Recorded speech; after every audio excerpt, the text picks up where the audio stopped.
Chapter 155. Play the arrow with full health, then fight the boss with low health.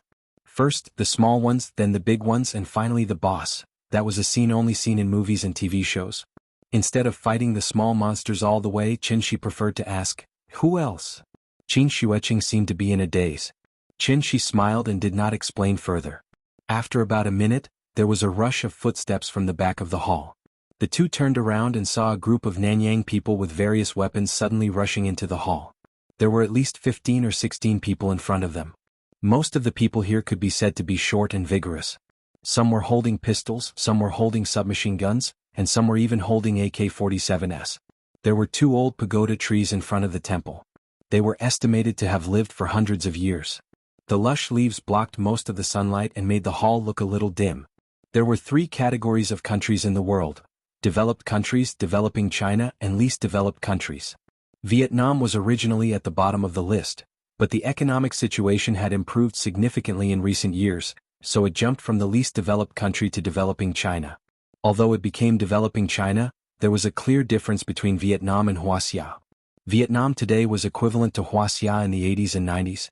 It was a critical time to go from chaos to order. Vietnam banned guns, but because there was a long anti-colonial struggle in this place, there were a lot of weapons. Although the Vietnam government tried to confiscate them, the effect was limited. Most of the guns smuggled in Wuxia came from this place. Since they were smuggling arms, it was easy to guess the firearms in the hands of the drug lords. The existence of drug lords who were anti-human was a cancer to society. It was not that Qin Shi was exaggerating, but if he pulled out all of these people and shot them, it was impossible to kill by mistake. Qin Shi's marksmanship was very good, and the previous two shots were penetrating wounds. The bullets did not hit the bone or artery but went directly through the thigh. Penetrating wounds were easy to treat, but the prerequisite was that the bleeding had to be stopped in time. Otherwise, excessive blood loss would lead to shock or even death. The group of people swarmed into the hall like a swarm of bees. After glancing at their companions who were still wailing on the ground, they all pointed their guns at Qin Shi and Qin Xueqing. However, what made Qin Shi a little surprised was that among this group of Nanyang people, there was clearly a foreigner with a different style. Chinese? Chinese and Nanyang people still had obvious differences in appearance, so they could be distinguished at a glance. The Chinese man didn't carry any weapons, but from his position, it wasn't hard to tell that he held a high position among the Nanyang people. "What are you two doing here?" He looked to be in his 30s. His skin was yellowish, but he did not have the tan that was commonly seen on Nanyang people. His companion on the ground was still wailing and bleeding, but he chose to ignore it. Instead, he looked at Qin Xueqing with interest. Two long legs stretched tight by a pair of slim jeans, a perky chest under a white knitted sweater, fair and tender skin, and exquisite facial features that seemed to be made by nature. They were used to seeing rural women in the small valleys of Nanyang. Suddenly, such a stunning beauty popped up. These people really wanted to stare their eyes out. Qin Xueqing had never been pointed at by so many people in her life, so she subconsciously frowned. No matter how powerful a martial arts master was, he was still immortal. No matter how fast he was, he couldn't outrun bullets. No matter how strong his muscles were, he couldn't withstand a round of bullets. She had always been the one leading people with guns. Now that her position had changed, she was really not used to it. Was she afraid? She wasn't afraid that it was fake. However, when she thought of her cheap brother-in-law behind her, Qin Xueqing suddenly became very confident. International Wu Lian Headquarters Emergency Management Office in Beijing. We're here today to look for two kidnapped Wuxia people. We hope that you will cooperate with the investigation. The Chinese man was stunned for a moment. Then he used Nanyang language to translate Qin Xueqing's words. Just as he finished translating, his companions beside him started laughing out loud. This Chinese man was Bai Rongqing. His grandfather immigrated to Nanyang and his family never left. There were many Chinese in Nanyang. They were the largest group of Chinese overseas and were also the most economically successful group. If the Jews controlled the economy of the United States, then the Chinese in Nanyang controlled the entire economy of Nanyang. Of course, this was a slightly exaggerated statement, but it was very intuitive. The Chinese in Nanyang were intelligent, hardworking, and thrifty. After they established themselves in Nanyang, they immediately worked hard to improve their social status. Bai Rongqing's father was not satisfied with the status quo, so he started the drug business. They could be considered drug lords, but they could also be considered not. Because they were just middlemen who were responsible for pulling strings.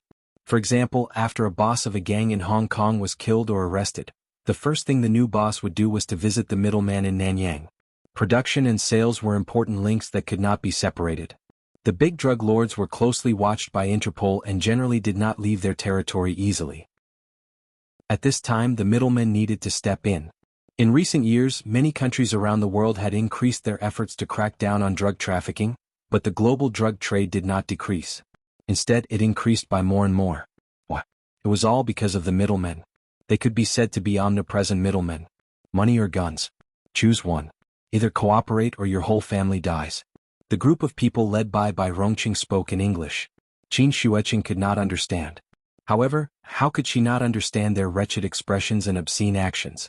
Her sister-in-law was so angry that her face turned red. However, the black barrel in front of her made her quite wary. Seeing this, Qin Shi took a step forward. The hall was filled with laughter and the atmosphere seemed relaxed. However, in reality the two sides were at daggers drawn. After Qin Shi took a step forward, Rongqing's face suddenly froze. His companions next to him also pointed their guns at Qin Shi. Then, Qin Shi suddenly opened his arms. Then he leaned forward slightly and pressed both of his arms forward. The true essence around his body suddenly erupted like a tsunami, surging and surging violently. There was no sound, only a series of exclamations. This group of armed thugs was like a bowling ball that had been knocked over. They were instantly thrown off their feet. However, their reaction was also extremely fast. Although they were dizzy and their blood was surging. After this group of thugs fell to the ground, their first reaction was not to get up, but to lie on the ground, raise their guns and pull the trigger. There was a series of fierce gunshots in the hall. The bullets swept the wooden door, and suddenly a cloud of wood chips exploded. Old Dog was sitting in the off-road vehicle. He could hear the fierce gunshots coming from the temple from afar. With his experience he could even tell which model the gunshots belonged to. Sigh, they're asking for it. After sighing pretentiously, Old Dog leisurely lit a cigarette, intending to finish it before setting off. The gunshots sounded for about half a minute. Then, the gunshots stopped abruptly. In the temple, Rongqing sat on the ground looking at everything in front of him in a daze. The originally solemn Buddhist hall had been dyed a different shade of crimson by the fresh blood. The wooden floor was also covered in blood. Other than the blood stains on the walls and doorposts, there was also some minced meat stuck to them. The minced meat and fresh blood mixed together, constantly emitting a strong fishy smell. This purgatory-like scene made Qin Shuiqing very uncomfortable. She quickly covered her mouth and ran out of the temple. The blood had already dyed Rongqing red, but there was not a single wound on his body. What happened just now? Rongqing's mind was a mess. Blood flowed down from the corner of his eyes, and his ears were buzzing. He only remembered, the young man in front of him suddenly waved his arms. Then his men opened fire. But the target of their shots, it was not the young man in front of him but the teammates next to him. More than 10 people suddenly picked up guns and shot at each other, resulting in this scene of purgatory on earth. Qin Shi calmly looked at Rongqing and suddenly asked, "Can we have a good chat now?" After hearing his voice, Rongqing could not help but tremble. Chapter 156. Nanyang was different from Wuxia. Wuxia's mysterious power came from the necromancers, and it had a bit of the style of an immortal. The necromancers were righteous and Nanyang was evil. Nanyang was tropical, with lush vegetation, poisonous snakes and insects. After animals died they were prone to rot and maggots. But it was such a sunny place that gave birth to the 3 most evil sorcery in the world: voodoo, black magic and black magic. Every one of them was filthy and evil. Zhang Jieta's youngest son, Zhang Hongyuan, learned black magic in Nanyang, and then used it on his father, causing his father to suffer from illness and pain. Rongqing had seen these mysterious powers. But no matter how powerful the voodoo was, it was impossible to instantly control people's minds and make them kill each other. Although he had participated in warlord wars and was used to the battlefield where limbs were flying everywhere, Rongqing was just an ordinary person after all. So when he saw the scene in front of him, he was immediately scared out of his wits. More than a dozen brothers who spent time with him suddenly pulled out guns and fought, and died tragically around him. Such a strange scene could only be described with the word, ghost. Looking at Rongqing's sorry state, Qin Shi couldn't help but glance at him with some disgust, then frowned and asked, "Tell me, where are the 2 Wuxia people? Who is the mastermind behind their kidnapping?" Rongqing was stunned for a moment, then immediately shouted in panic, "Mayman! It has nothing to do with me. Bacha, it was Bacha who did it. What do you mean? Speak clearly. His tone was very panicked and his Mandarin was not very standard, so Qinshi didn't understand for a while. I was only responsible for providing support. It was Bacha who ordered it. He's in Meimen. Those two Wuxia people have been brought back to Meimen by him. This time Qinshi finally understood. Meimen should be a place. Bacha was the mastermind of this series of events. Since he was in charge of providing support, the person who arranged for the sniper was definitely the one in front of him. Thinking of this, Qinshi turned his head to look outside the hall, but Qin Shueqing had long since disappeared. It was probably because he had never seen such a bloody scene before, so he felt a little nauseous. Forget it, remember to be a good person in your next life and accumulate more good karma. Hearing this, Bai Rongqing's expression suddenly changed. He thought that Qinshi was going to kill him, so he quickly knelt on the ground and kept kowtowing, begging for mercy. Don't kill me. None of my business. I'm also from Wuxia. Don't kill me. Qinshi didn't pay any attention to him. Instead, she turned around and walked out of the hall. Looking at his back as he left, Bai Rongqing thought that his begging had worked, so he was so excited that he wanted to stand up. However, at this moment, Qinshi, who had already walked out of the hall, suddenly snapped his fingers. A flame suddenly jumped out from his fingertips. Then, the flame was like a dandelion, slowly floating on top of the blood in the hall. Like a spark on oil, the blood on the ground did not seem to be blood, but gasoline. The raging fire engulfed Bai Rongqing in an instant. Outside the hall, when Old Dog saw Qin Shueqing walk out of the hall safe and sound, he could not help but widen his eyes. When he saw Qinshi walk out of the hall, his face suddenly looked as if he had seen a ghost. The gunshots were so intense just now, could it be that they were shooting? Qinshi waved in Old Dog's direction, and Old Dog immediately started the car and anxiously drove in front of the two of them. While the two of them were in the car, Old Dog secretly glanced at the hall.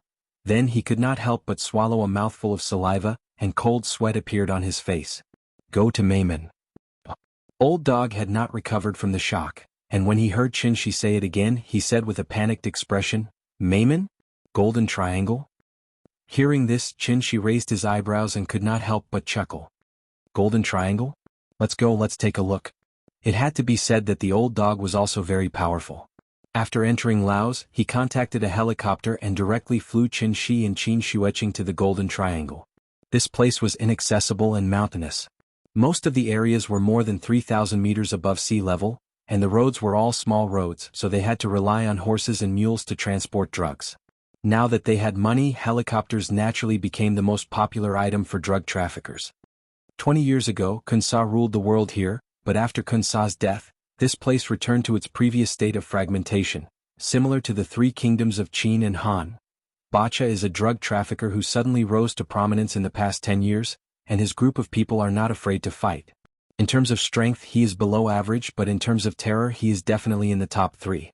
At this rate, I think he will become the second Kun Sa. Seeing that Bai Rongqing was easily taken care of by them, Old Dog was finally willing to open his mouth. Whatever Qinshi asked, he answered honestly and did not dare to be hazy at all. After flying for almost 40 minutes, a small village appeared in Qinshi's field of vision.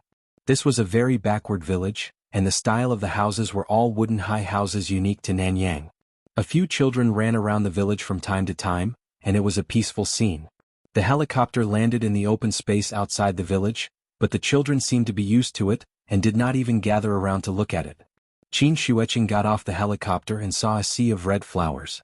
It was a sea of poppies, and they were as red as blood. They were delicate and beautiful, but they were full of murderous intent. Meimen is Bacha's nest, and there are anti-aircraft guns there. Planes cannot get close or they will shoot them down, so we have to ride horses there. Old Dog gave a few simple instructions to a villager, and the villager pulled 3 horses from the stable. The 3 of them rode their horses slowly along the small path, just like tourists who had come here for a vacation.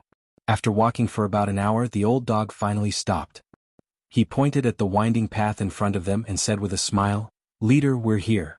After going over the hill in front, we will be in Bacha's territory. There are sentries on the mountain, so I won't send you there."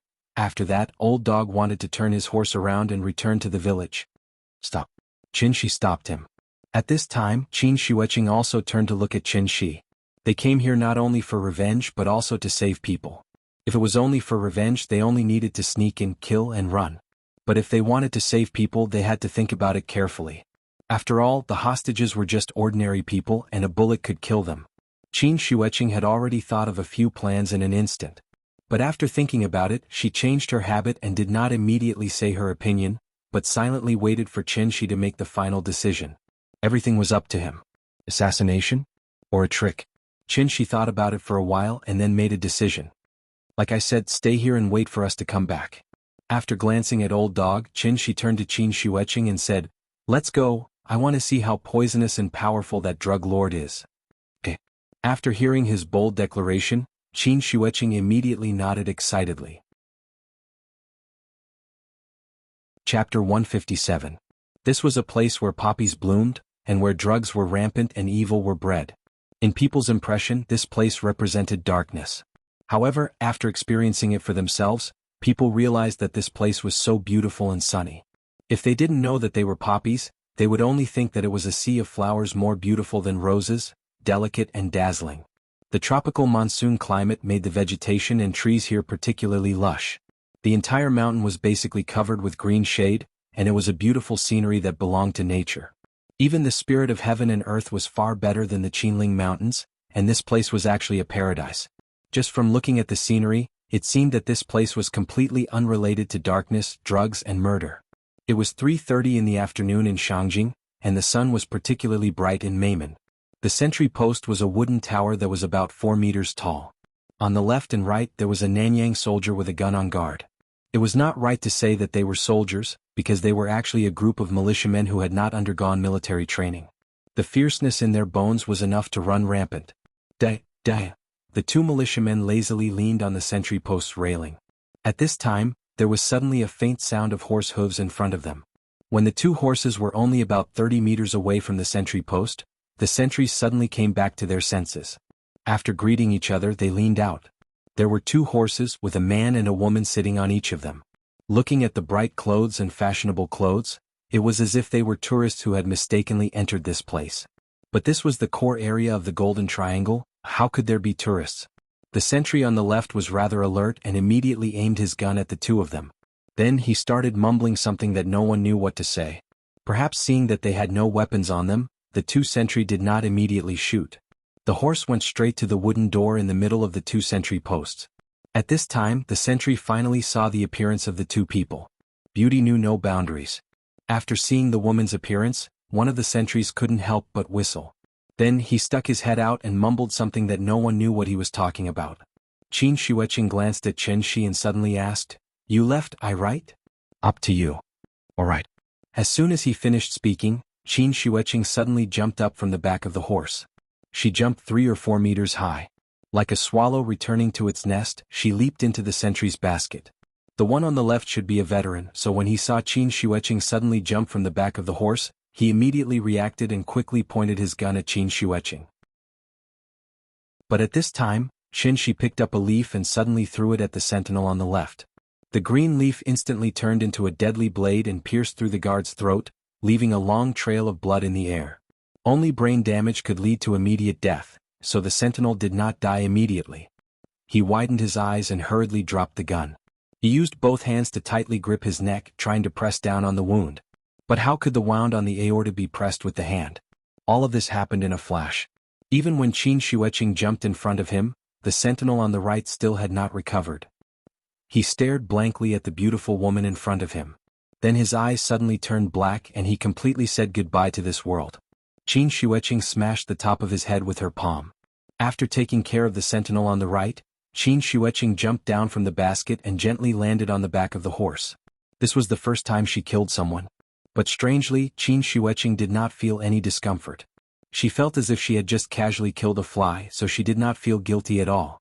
When Qin Shi saw her like this, he knew that she might be thinking about life again, so he immediately interrupted her thoughts and said with a smile, "You have to remember one thing. Anyone who points a gun at you regardless of gender or age deserves to die." Because he was afraid that she did not understand, Qin Shi added, "When a normal person gets a gun, their first reaction is to hesitate. So those who get a gun and are ready to shoot must have killed before or are mentally prepared to kill. If you hesitate, then after he pulls the trigger, the one who will die will be you." Qin Shueqing frowned and thought for a while. Then she said with some discomfort, "I understand. After saying that, she clamped her legs together and rode forward on her horse. Seeing this, Qin could only helplessly shrug. He guessed that his sister-in-law did not listen to him. It was about good and evil, killing and forgiveness.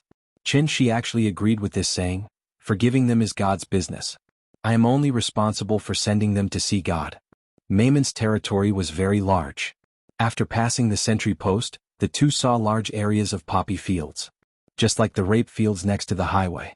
When spring came, there was an endless sea of golden flowers on both sides of the highway. But here, the rape flowers turned into poppy flowers. The sea of golden flowers also turned into an endless sea of blood-red flowers. The two rode on the horse and walked on the dirt path in the field. Most of the flower farmers were women. When they saw them, they all stopped what they were doing and stood up to look at the two strangers who came out of nowhere. Now that everything was humanized, the treatment of flower farmers was much better than before. In the past, if they did not work for drug lords, they would have their hands and feet chopped off or even their lives. Times had changed. Now, drug lords would give generous wages, so more and more flower farmers were attracted to work for them. In the off-season, flower farmers could even go down the mountain to the city to buy. For flower farmers, this was just a job to support their families. Qin Xueqing was a little surprised by the lax security here. Except for the two sentry posts, there was not a single soldier in sight. She did not know that now was not 20 years ago. The weapons and equipment of drug lords had been upgraded long ago. The rich ones even rented satellites to keep an eye on the troop movements of the surrounding countries. Even without satellites, radar was a necessary item. So the function of the sentry post was more like announcing the ownership of this territory to the outside world. Most people would not go to the nest of drug lords for no reason. After all, trespassing into a military base would at most be expelled, but trespassing into a drug lord's territory would cost one's life. Maymon was like a small town. There were several villages around the town, and the villages were surrounded by a sea of flowers. The two walked for a while. After passing through a sea of flowers, the terrain suddenly opened up, and the reinforced concrete building finally appeared in front of them. In front of them was the legendary town of Maymon. Qin Xueqing curiously looked at the layout of the town and found that the place was completely arranged according to the plan of a military base. In the center of the base, there were two missile launchers and several cannons were arranged on the roof next to them. A little further ahead, there was a helipad full of armed helicopters. On the right side of the town there was a training ground, where hundreds of armed soldiers were being trained. Except for the lack of an airport runway, there was really everything here. Qin Xueqing was a little stunned, because her impression of drug lords was still in the movies. However, what she did not know was that the movies were all about the drug lords of Kansa's time. Decades had passed, and even Huaxia's aircraft carrier had been launched. If the drug lords had not been upgraded, they would have been wiped out by the government long ago. How about, we go back and think about it? It was true that her sister-in-law was arrogant, but she was definitely not stupid. No wonder the government had not shouted the slogan of encirclement and suppression of the Golden Triangle in recent years. It was because the fight would be terrible. In the past, the soldiers rushed with guns. 2 heavy machine guns could kill a regiment and they could not take a step forward. Chapter 158. Looking at the modern military base in front of her, Qin Xueqing had some thoughts of retreating. But when Qin heard her words, he couldn't help but raise his eyebrows. He first glanced at Qin Xueqing's right arm, then asked with a faint smile, "Do you still remember why you're here?" Qin Xueqing was stunned. After looking down at her right arm unnaturally, she said hesitantly, "Are you really that confident?" "I'm above the heavens." When he said this, Qin Xueqing couldn't help but look at Qin. Her almond-shaped eyes widened as if she was very surprised. Seeing this, Qin couldn't help but ask, "What? Is it strange?" Qin Xueqing realized that she had lost her composure, so she quickly shook her head and sighed, "You should be above the heavens, that's good. Go, I'm in a hurry. I have to go back to Shangjing later." Okay. Perhaps she was infected by Qin's strong confidence. Qin Xueqing nodded heavily and didn't say anything else. She jumped off the horse and walked directly to the base in front of them. Qin rarely rode a horse, so naturally he wanted to ride to his heart's content. So he leisurely followed behind his sister-in-law to the base. If Nian was here, she would have already clamored to ride a big horse. The base didn't have a wall. It was surrounded by a circle of barbed wire, and the so-called gate was only a railing that could be raised. The strange behavior of the two had already attracted the attention of the sentinels. However, their attire made the sentinels think that they were customers who came to buy drugs, so they didn't suspect anything. Therefore, when Qin Shuiqing approached the gate, a soldier came out from the side of the sentry post, and then he started talking. Qin Shuiqing didn't look at the soldier. Instead, he looked at an empty space not far behind the soldier. There were a lot of wooden stakes there, and a few of them had people tied to them just like the crucified Jesus. These people were full of scars and they hung on the stakes motionlessly. No one knew whether they were dead or alive. She took a closer look, and after confirming that those people were not Wuxia's people, she could not help but let out a sigh of relief. If the hostages were to die here, the reputation of the Shangjing Emergency Department would be completely lost. Seeing that Qin Shuiqing didn't reply, the soldier was a little angry, so he wanted to come up to her and take her back for questioning. Just as he reached out to grab Qin Shuiqing's left arm, Qin Shuiqing made the first move and directly grabbed the soldier's neck. Gotcha. Qin Shuiqing exerted a little force with her slender fingers, and the unlucky guy's neck was broken. She wasn't a helpless flower vase. Even if one of her hands was broken, she was still a great master in the gang state. There was a surveillance room in the base and there were many monitors in it, monitoring the movements in the surrounding villages. When they passed by the sentry post because they moved too quickly, the monitors didn't notice what happened there. Now that Qin Shuiqing was standing at the entrance of the base, this move immediately attracted the attention of the monitors. Looking at the soldier who was casually thrown to the ground, the monitors immediately sounded the alarm. The shrill alarm suddenly rang over the village. At this moment, the entire base seemed to come alive, and countless soldiers rushed out from all corners of the base with guns. Even the soldiers who were still training on the training ground immediately stopped their training, and under the command of the instructor, they instantly entered combat mode. Looking at Qin Shuiqing, who stirred up the hornet's nest, she couldn't help but feel speechless. He originally thought that Qin Shuiqing would sneak in, blow up a few houses to distract the enemy and then take action. He didn't expect that she would attack the door in such a simple and crude way. This style of doing things was somewhat similar to his style. When Qin Shuiqing heard the sudden sound of the alarm, she was also shocked. She carefully looked around and made sure that no one else was watching before she made her move, but she forgot that there was a monitoring system here. After cursing herself a few times with some annoyance, Qin Shuiqing quickly jumped into the sentry post next to her. She really wasn't cut out for assassination and sneak attacks. The sentry post at the entrance of the base was not like the previous sentry tower. It was a square reinforced concrete building 2 stories high, and the walls were thicker, which served as both a sentry post and a defense function. There were 3 soldiers in the sentry post.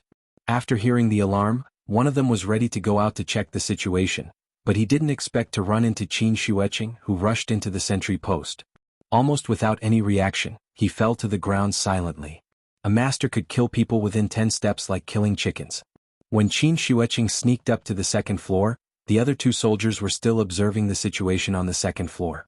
They saw Qin Shi leisurely riding a horse in front of them. When they were about to shoot the stranger in front of them, Qin Shuiqing had already twisted their necks from behind.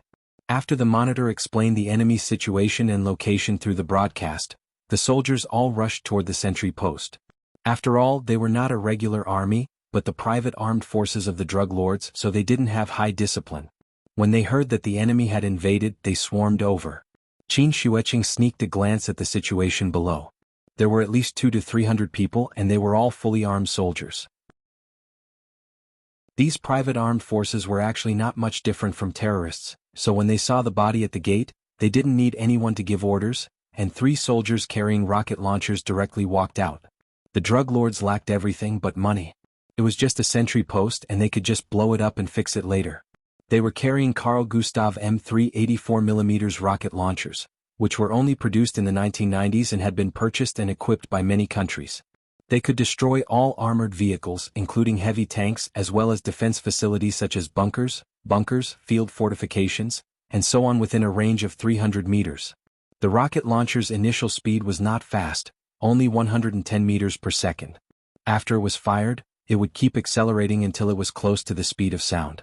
3 rocket launchers left 3 long trails of thick smoke behind them as they blasted directly toward the isolated sentry post.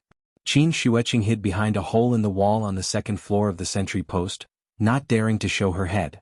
After hearing a series of buzzing sounds, she felt that something was wrong. Just as she was about to secretly observe the situation outside, a violent explosion occurred. Boom, boom, boom. Gravel flew everywhere and the ground shook. The sentry post shook violently, and Qin Shuiqing suddenly felt a sense of fear in her heart. After about 10 seconds, the violent shaking gradually subsided. Qin Shuiqing secretly poked her head out and was immediately shocked. The explosion did not hit the sentry post but the crowd below. Fortunately, they didn't use anti-personnel shells but armor-piercing shells. Otherwise, there would be no survivors here. Clatter, clatter, the sound of horse hooves sounded again. After using his true essence to calm the frightened horse, Qin Shi rode into the base leisurely. He had to admit that his sister-in-law was indeed talented in gathering monsters. Otherwise, even if there were 3 more rocket launchers, it would be impossible to cause such a huge loss to the enemy. They actually dared to shoot his sister-in-law in front of him with an RPG. Chapter 159. After entering the gate of the base, the horse stopped. It kept snorting as though it did not like the smell of the place. When the drug lords heard the commotion, they ran out with guns in hand. Thus, they did not wear any protective equipment. The purpose of bulletproof vests and helmets was not to stop bullets. With the exception of the super-heavy helmets used for explosive disposal, there was no other helmet in the world that could stop a rifle bullet. Even if he was lucky enough to block the bullet, his ribs would be broken if the bullet hit him, and his neck would be broken if the bullet hit him. This was equivalent to the full power attack of a martial arts expert. Thus, the real purpose of the protective equipment was to stop the debris and rubble produced by the explosion on the battlefield. Because the 200 to 300 people were standing too close to each other, the 3 rockets exploded right in the middle of the hornet's nest.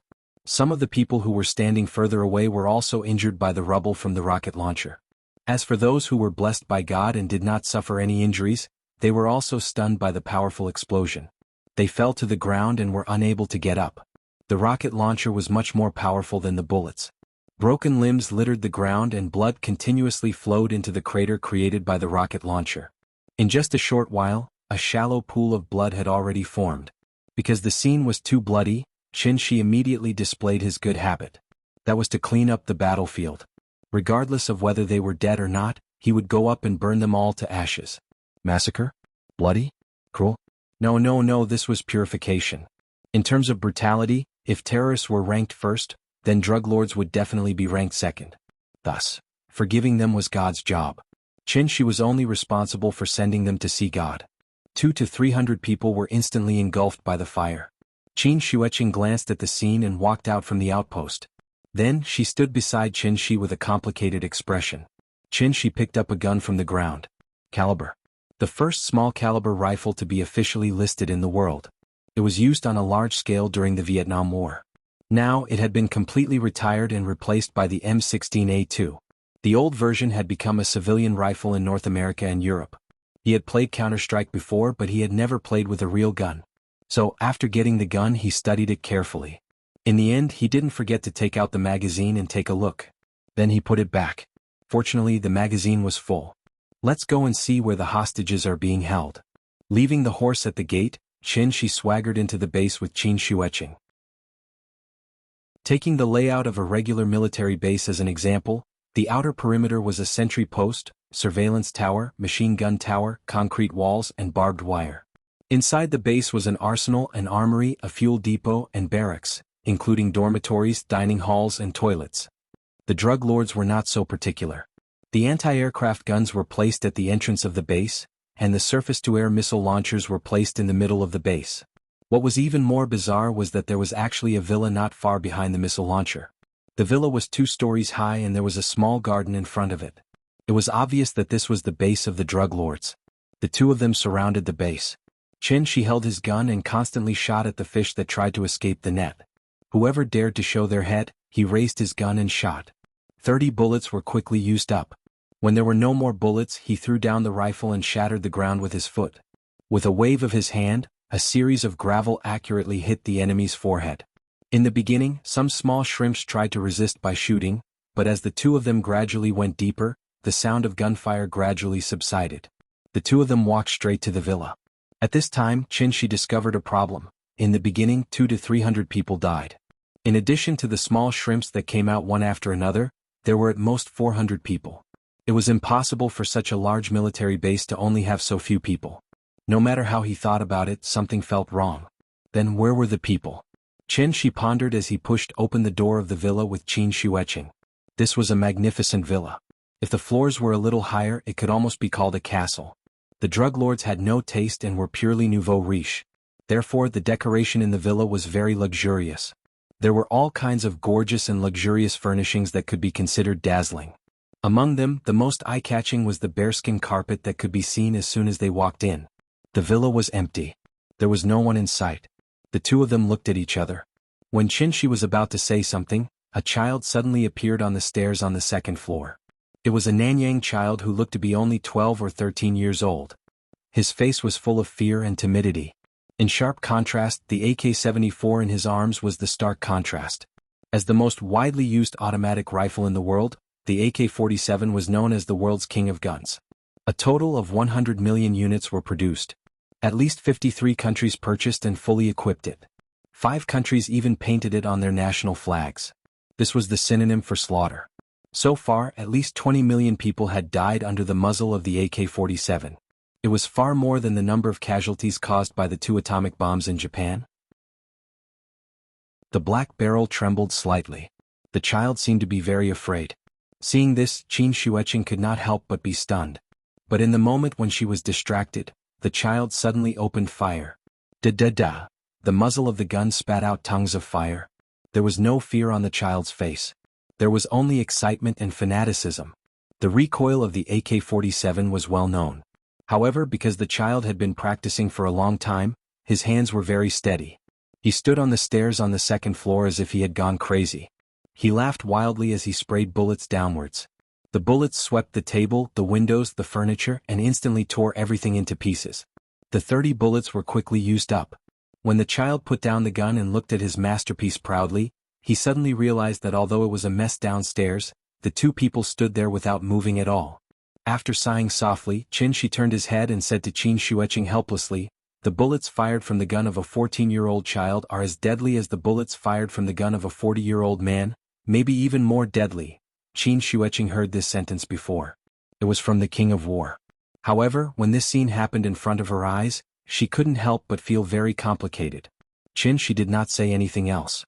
With a wave of his hand, the bullets that stopped in front of them all turned around and then shot at the child on the stairs at a faster speed. The body was a child but the heart was a demon, so can't stay. Originally, Qin Shi came with the mentality of avenging his sister-in-law, but after being disturbed by this child, even he began to feel a little uncomfortable. The child was not wrong. It was the world that was wrong. Even a teenager was trained to be a demon that killed without batting an eyelid. This kind of behavior had completely infuriated him. After frowning and glancing at the stairs, Qin Shi suddenly seemed to have noticed something. He quickly looked back at the door of the villa. Qin Shueqing saw his actions.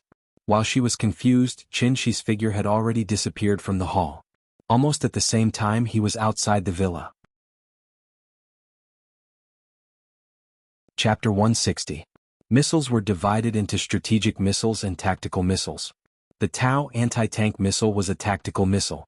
It was produced and used in large quantities during the Cold War. It could be launched from vehicles or helicopters, or it could be carried by infantry. It was mainly used to attack hard targets such as tanks, armored vehicles, bunkers, and artillery positions. The missile was 164 meters long, the diameter was 152 meters, and the total weight was 47 kilograms. In the unfinished Syrian war, a new tactic gradually became popular. As long as they encountered a fortification that was easy to defend and difficult to attack, they would directly bombard it with a Tau missile and blow it up together with the fortification. Simple and convenient. Of course, this tactic was patented by the rich. The price of a Tau anti-tank missile was about $60,000, which was equivalent to 10 AK-47s plus 100,000 bullets, and it was also equivalent to a BMW 5 Series. It sounded like a lot, but for drug dealers this small amount of money was nothing. When the Tau missile was just launched, its flying speed was only 65 meters per second, which was not as fast as a rocket launcher. But when the wings were unfolded and the propulsion device was activated, the flying speed would increase sharply and could exceed the speed of sound in a very short time. Because he was distracted by the child, Qin Shi didn't notice the strangeness outside the house. By the time he reacted, the missile was already right in front of him. Boom! The sudden explosion instantly set off a burst of intense flames and thick smoke. The overwhelming flames covered more than half of the villa. Qin Shuiqing rushed out of the villa to take a look. She saw Qin Shi standing at the door of the villa, his right hand raised in the air. A semicircular invisible shield blocked the flames and smoke set off by the explosion in the air. Qin Shuiqing looked up and saw every detail. The raging flames above the villa looked terrifying, but it was like a monster locked in a glass room. It could only roar and wreak havoc outside. It was like watching a silent movie. The invisible shield even blocked the sound, so only the dancing flames in the sky could be seen, but no sound could be heard. Qin Shi withdrew his right hand and some small flames fell from the sky. What followed were some pitch-black oil and debris, which were the remains of the missile. No need to search, the person is definitely not here. What do you mean? If I'm not wrong, this base is just a cover-up. After hearing his words, Qin Shuiqing frowned and began to think. When she stood behind Qin Shi and was about to say something, Qin Shi suddenly jumped up from the ground and flew directly into the air. As he flew higher and higher, the topography of Meimen appeared clearly in front of Qin Shi. The base, the village, the sea of poppy flowers. From a high vantage point he could see everything clearly. The base seemed to be very big, but there were not many people inside, which was very unreasonable. Moreover, as soon as they stepped into the villa, a missile was fired at them. This also meant that someone was definitely secretly observing them. Qin Shi was too lazy to play the game of cat and mouse with them, so he directly flew up. He wanted to see what other tricks this newly emerged drug lord had up his sleeve. Qin Shi hovered in the air, carefully observing every detail below. Because his divine sense had not been restored, he could only use this method to find the enemy's traces. While he was looking around, about 700 or 800 meters behind the base, there was a small soil slope. Suddenly there was a slight noise from below the soil slope. Immediately afterward, a gate suddenly appeared on the soil slope. After the gate opened, something slowly rose from below. A missile launcher. Unlike the empty shelf in the center of the base, there were already 4 pottery missiles on it. In just a few seconds the launcher was ready, and the warhead was aimed at Qin Shi in the sky. However, just as the first missile flew off the launcher, Qin Shi suddenly raised his right palm and his palm was facing the missile. Just like a traffic policeman directing traffic, the missile suddenly stopped in mid-air. 2 seconds later, the missile's wings opened, and the propulsion device was fully activated. Accompanied by a strong and dazzling fire, the smoke at the tail of the missile became thicker and thicker, and its body began to tremble violently. However, no matter how hard the propulsion device tried, the missile could not fly forward. After another 3 seconds, just as the second missile was about to leave the launcher, Qin Shi suddenly clenched her fingers. He grasped the air. That invisible true essence seemed to have substance, and in an instant, it exploded the first missile, and also detonated the 3 missiles next to it. Boom! It shook the sky and the earth and dust flew everywhere. The violent explosion instantly flattened the entire soil slope, and a huge cloud of smoke suddenly rose from below the soil slope. When the smoke and dust dispersed, the launcher hidden under the soil slope was completely exposed. Of course, only ruins were left. It had to be said that this drug lord called Bacha was indeed very creative, and he even specially built a fake base to attract the attention of the outside world. The Sea of Poppies was here, and this was the lifeblood of drug lords, so his base would not be too far away. Underground? Qin Shi looked down with interest, and then suddenly flew to a nearby soil slope. This was the largest soil slope in the vicinity, and it did not seem to have anything special. But with Qin Shi's eyesight, he could see that there was a trace of something strange in the middle of the soil slope. Found you. He raised his hand and blasted a stream of true essence. After the dust flew everywhere, a pitch-black hole was revealed from the bottom of the soil. It was an entrance about 5 meters long and 3 meters high. Just like the entrance to the underground garage at first glance, it was dark below. Qin Shi landed at the entrance of the hole and then directly walked in.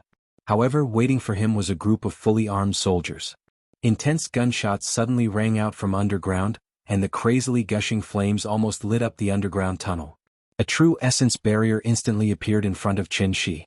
Just like an umbrella, it blocked the bullets that rained down like a storm. All the bullets that flew in front of Qin Shi strangely stopped in midair.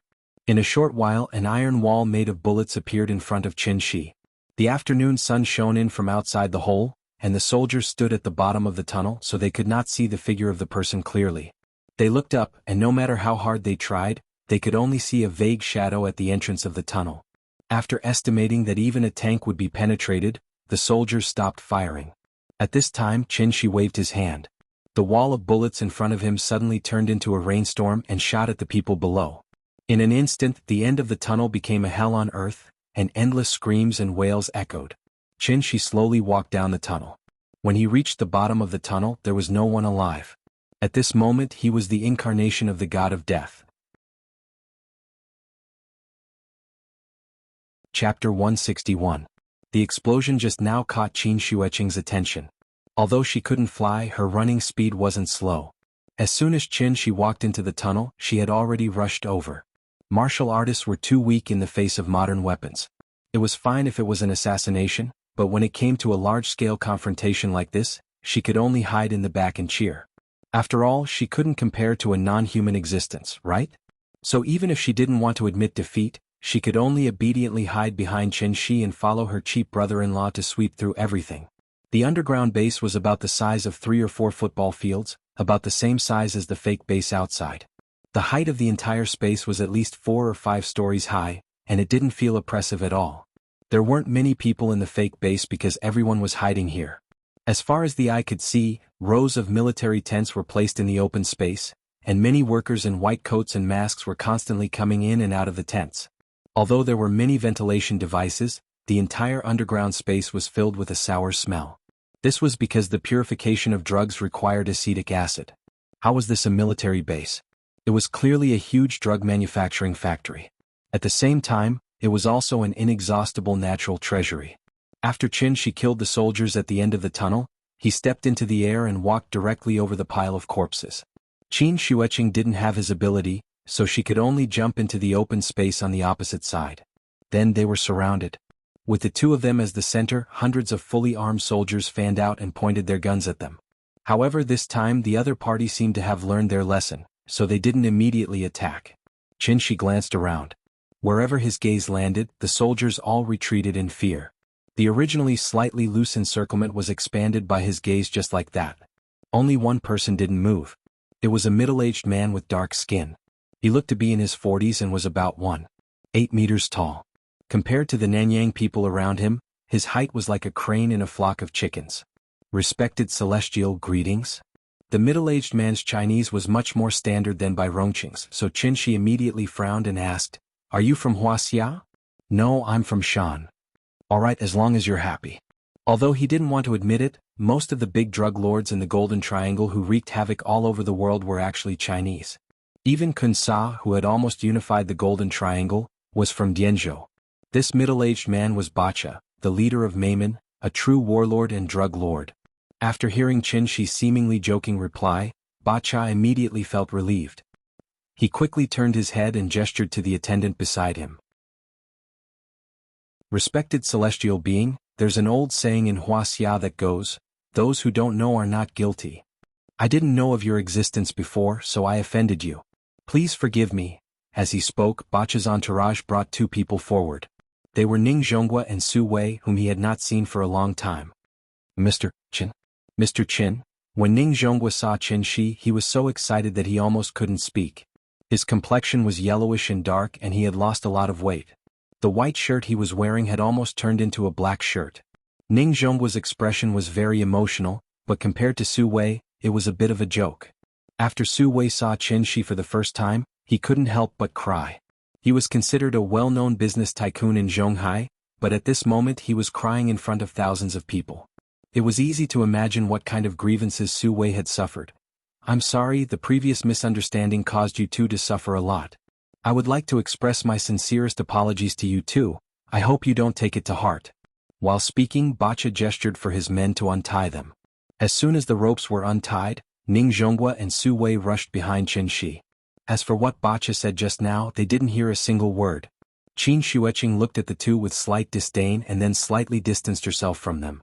Thinking about it, these 2 unlucky bastards were kidnapped all the way from Zhonghai to the Golden Triangle.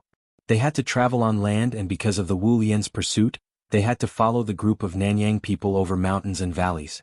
They were bitten by insects and snakes, but they had to wade in muddy water and swamps. If they couldn't keep up, they would be whipped. The 2 tycoons of the business world had lived like princes for most of their lives. During this trip, they truly experienced the suffering of the human world. This was probably the extent of the Red Army's long march. When they arrived at the Golden Triangle, they were locked in a dungeon. They ate, drank, and pooped in a room. They were no different from pigs in a pen. So, how could they not stink? Qin stood in place and ignored the unlucky Ning Zhonghua and Su Wei. Instead, he calmly continued to watch Bacha. When Bacha saw this, he didn't say anything else.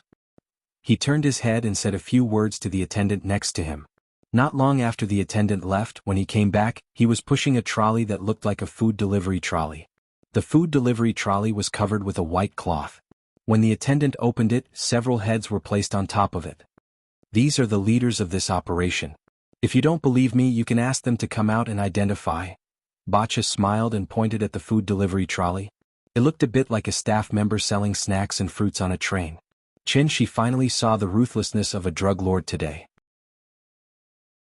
When the evil people in this world were truly ruthless, there was really no bottom line.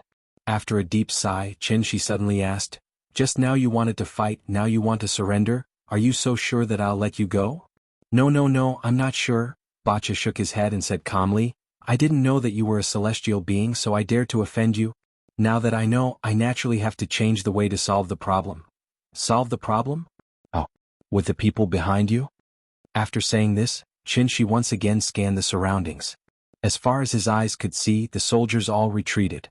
At this moment he was like Zhang Fei at the Changban slope. His roar scared Xia Hojia to death, and he alone forced the millions of Chao soldiers to retreat. After seeing his inhuman methods, the morale of the soldiers fell to the bottom. Because they weren't facing a human at all, how could they fight? However, Bacha seemed to have already expected Qin reaction. So after hearing Qin words, he didn't panic at all. Instead, as if he was making an introduction, he calmly said, "When I first built this underground base, I already buried 5,000 tons of explosives. 5,000 tons of explosives was equivalent to 8,000 Tomahawk missiles, which was also equivalent to a quarter of the Hiroshima nuclear explosion. And this was his trump card." Chapter 162. Qin's expression didn't change at all when he heard that there were 5,000 tons of explosives buried here.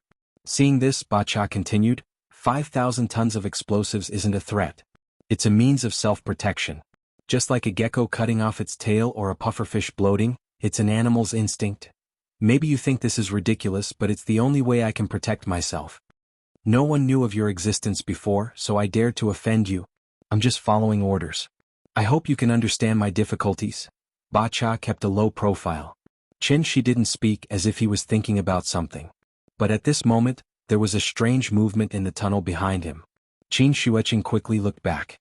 Two gates suddenly extended out from the walls on both sides. The speed of the gate closing was very fast, and within a few seconds, it had already firmly closed together, completely sealing off their way back. Judging from this, Bacha was obviously prepared to fight to the death. Every celestial was a legendary existence. In fact, they couldn't be considered human anymore. After all, how could humans fly in the sky? Before receiving the mission, Bacha had a bad feeling. He thought he could take advantage of the recent turmoil in Wulian, but he didn't expect to kick an iron plate. No, it was a steel plate. Although a great grandmaster in the Aura state could control objects with chi, this kind of celestial being who could pinch and explode missiles in the air could not even break the aura shield when faced with the suppressive firepower of a reinforced company, and could even shoot back all the bullets. Bacha was completely out of ideas. Since he couldn't beat them, he could only fight to the death. Anyway, a celestial's life was much more valuable than an ant's life. Bacha was a famous drug lord, so he had already put his life on the line. So after he made up his mind, a faint smile appeared on his face, as if victory was already in his hands. Celestials weren't afraid of missiles because missiles couldn't hit them. Now the entire base had become a sealed can. Once it exploded, the celestials in the center of the explosion were no different from ants like them. They would still turn into ashes. However, just as Bacha was feeling proud of himself, Qin smiled faintly. "Have you played Fight the Landlord?" Bacha was stunned. He didn't expect him to suddenly ask such a question. Before Bacha could answer, Qin directly asked the second question. "Do you know what's bigger than a king bomb?" "Bigger than a king bomb?" Bacha was confused. He thought there was a deeper meaning in Qin words, so he immediately thought carefully about it. "For twos?"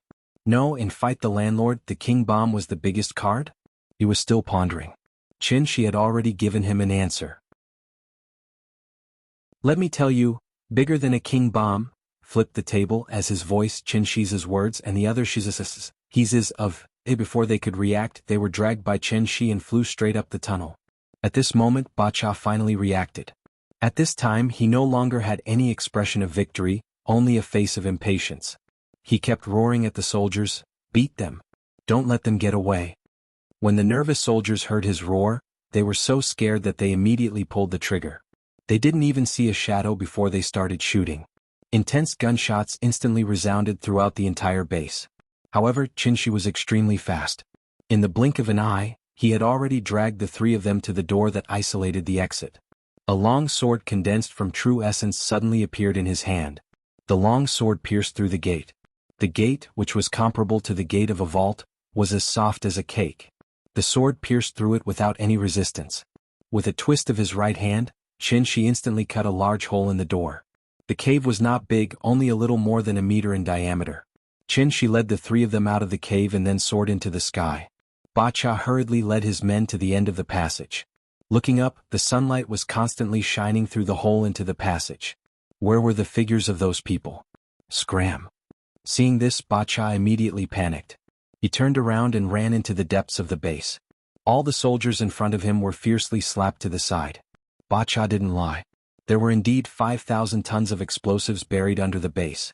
He originally wanted to use this as a threat to reach an agreement with the other party. After all, the Celestials were legendary existences. Their status determined that they couldn't be people who would go back on their words. Once the other party agreed to an agreement, the next step would be easy to discuss. He used his trump card not because he didn't want to live, but because he had no other choice. Retreating in order to advance, trading life for life. The effective killing radius of 5,000 tons of explosives was about 160 meters. It sounded very small, but it had to be known that this was only the direct killing range of the explosion. The explosion would also cause a shockwave, and this shockwave would have a killing radius of 1 kilometer. In other words, once the 5,000 tons of explosives exploded, with the base as the center, a radius of 1 kilometer would be a dangerous area. The other party threw out a sentence that didn't make any sense, then turned around and ran. No matter how stupid Bacha was, he understood the other party's intention. Flip the table, explosives. He wanted to blow up the base.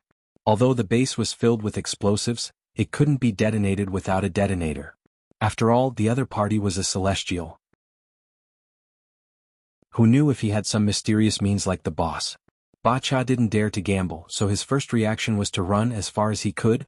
Old Dog tied the horse to the side, then sat on a rock and smoked in boredom. He had heard the explosion just now, so he couldn't help but sigh. Those two young people were indeed Wu Lian. They broke into the Golden Triangle alone and started a fight just because of a disagreement. Judging from the noise just now, they probably blew up some building. Old Dog wasn't in a hurry to go home this time.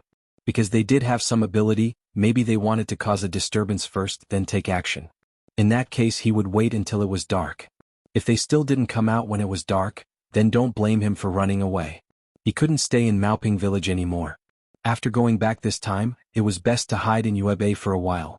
Just as Old Dog was thinking about his next plan, he suddenly heard a noise coming from the hillside not far away. He turned his head and saw that it was the woman just now. The woman and two middle-aged men. Looking at their unlucky faces, Old Dog knew that they must be the hostages that had just been rescued. Oh, rescued? Old Dog stood up and greeted Qin Shueqing with a smile. Qin Shueqing didn't talk nonsense with him. Before she walked down the hillside, she said to him directly, "Let them get on the horses. We have to leave here quickly." Old Dog's face changed when he heard that. He hurriedly asked, "Have Bacha's men caught up with us?" Qin Shueqing ignored him and signaled Ning Zhonghua and Su Wei to get on the horse. Then she started to run along the road they came from. "Hey, wait for us." Ning Zhonghua and Su Wei were too slow. After Old Dog pushed them onto the horse, he led the horse and quickly chased after them. The few of them ran wildly on the mountain road. But after running for a few minutes, a light suddenly exploded, followed by a violent vibration behind them. Old Dog was surprised and couldn't help but look back. Chapter 163. What did you guys do? Old Dog's eyes almost fell out of their sockets when he saw the mushroom cloud rising into the sky. He turned around and was about to say something to Qin Shueqing when the ground shook violently. There were many mountains in the Golden Triangle. After the explosion, the nearby mountains shook violently. The sudden shaking startled the horse. It neighed and raised its front hooves. If Old Dog had not pulled the horse back in time, Ning Zhonghua and Su Wei would have been thrown off the horse. The explosion happened underground. 5,000 tons of explosives was theoretically enough to trigger a magnitude 4 earthquake. Because the speed of sound was much slower than earthquake waves and light waves, Old Dog only heard the earth-shattering explosion after about 10 seconds. It was like a muffled thunder in summer. It was loud and continuous, resounding through the sky. Old Dog was so frightened that he jumped up. Even the Old Dog was scared, let alone the animals. In an instant, all the birds in the forest were frightened and flew out of the forest. They covered the sky and the earth, even blocking the sunlight. The birds flapped their wings. It was as if it was raining. The horse whined and raised its hooves to gallop away. Old Dog was not paying attention and the reins slipped out of his hands. The horse rushed forward with Ning Zhonghua and Su Wei on it. Ning Zhonghua hugged the horse's neck tightly while Su Wei hugged Ning Zhonghua's waist tightly. The two unlucky fellows sat on the horse's back, shouting for help as they were carried away by the horse. The tremor lasted for about a minute. Unlike when they came, the four of them were running all the way back. So after a while they returned to the small village from which they came. Because of the big explosion just now, the villagers in the village were so frightened that they all ran out. The adults and children were all gathered together, chattering about something that no one knew what. Qin Xueqing saw Qin Shi standing in the sea of poppy flowers at a glance. He seemed to be thinking about something. Qin Xueqing came close behind him. After pondering for a moment, she suddenly asked, "You want to destroy these things?" Hearing this, Qin Shi sighed deeply. Then he smiled and said, "I did have such a plan just now, but after thinking about it carefully I realized I really don't have that ability." Even the moon had been conquered, yet humans were defeated by a small plant. Was he really unable to resist it? Actually, that wasn't the case. Drugs were easy to suppress but not the human heart. Put out the poppies, marijuana, morphine, cocaine. Even if these plants were completely wiped out, humans would still research new types of chemical drugs. He could destroy Maimon and the Golden Triangle, but he could not call back the hearts of those who had abandoned themselves. Qin Xueqing understood what Qin Shi meant. She didn't know what she was thinking, but she suddenly took out her phone and mumbled to herself, "But seriously, this place is really beautiful. I have to take a picture as a souvenir." As she spoke, Qin Xueqing took a picture of everything in front of her. Click. The blue sky, the white clouds, and the endless sea of bright red flowers.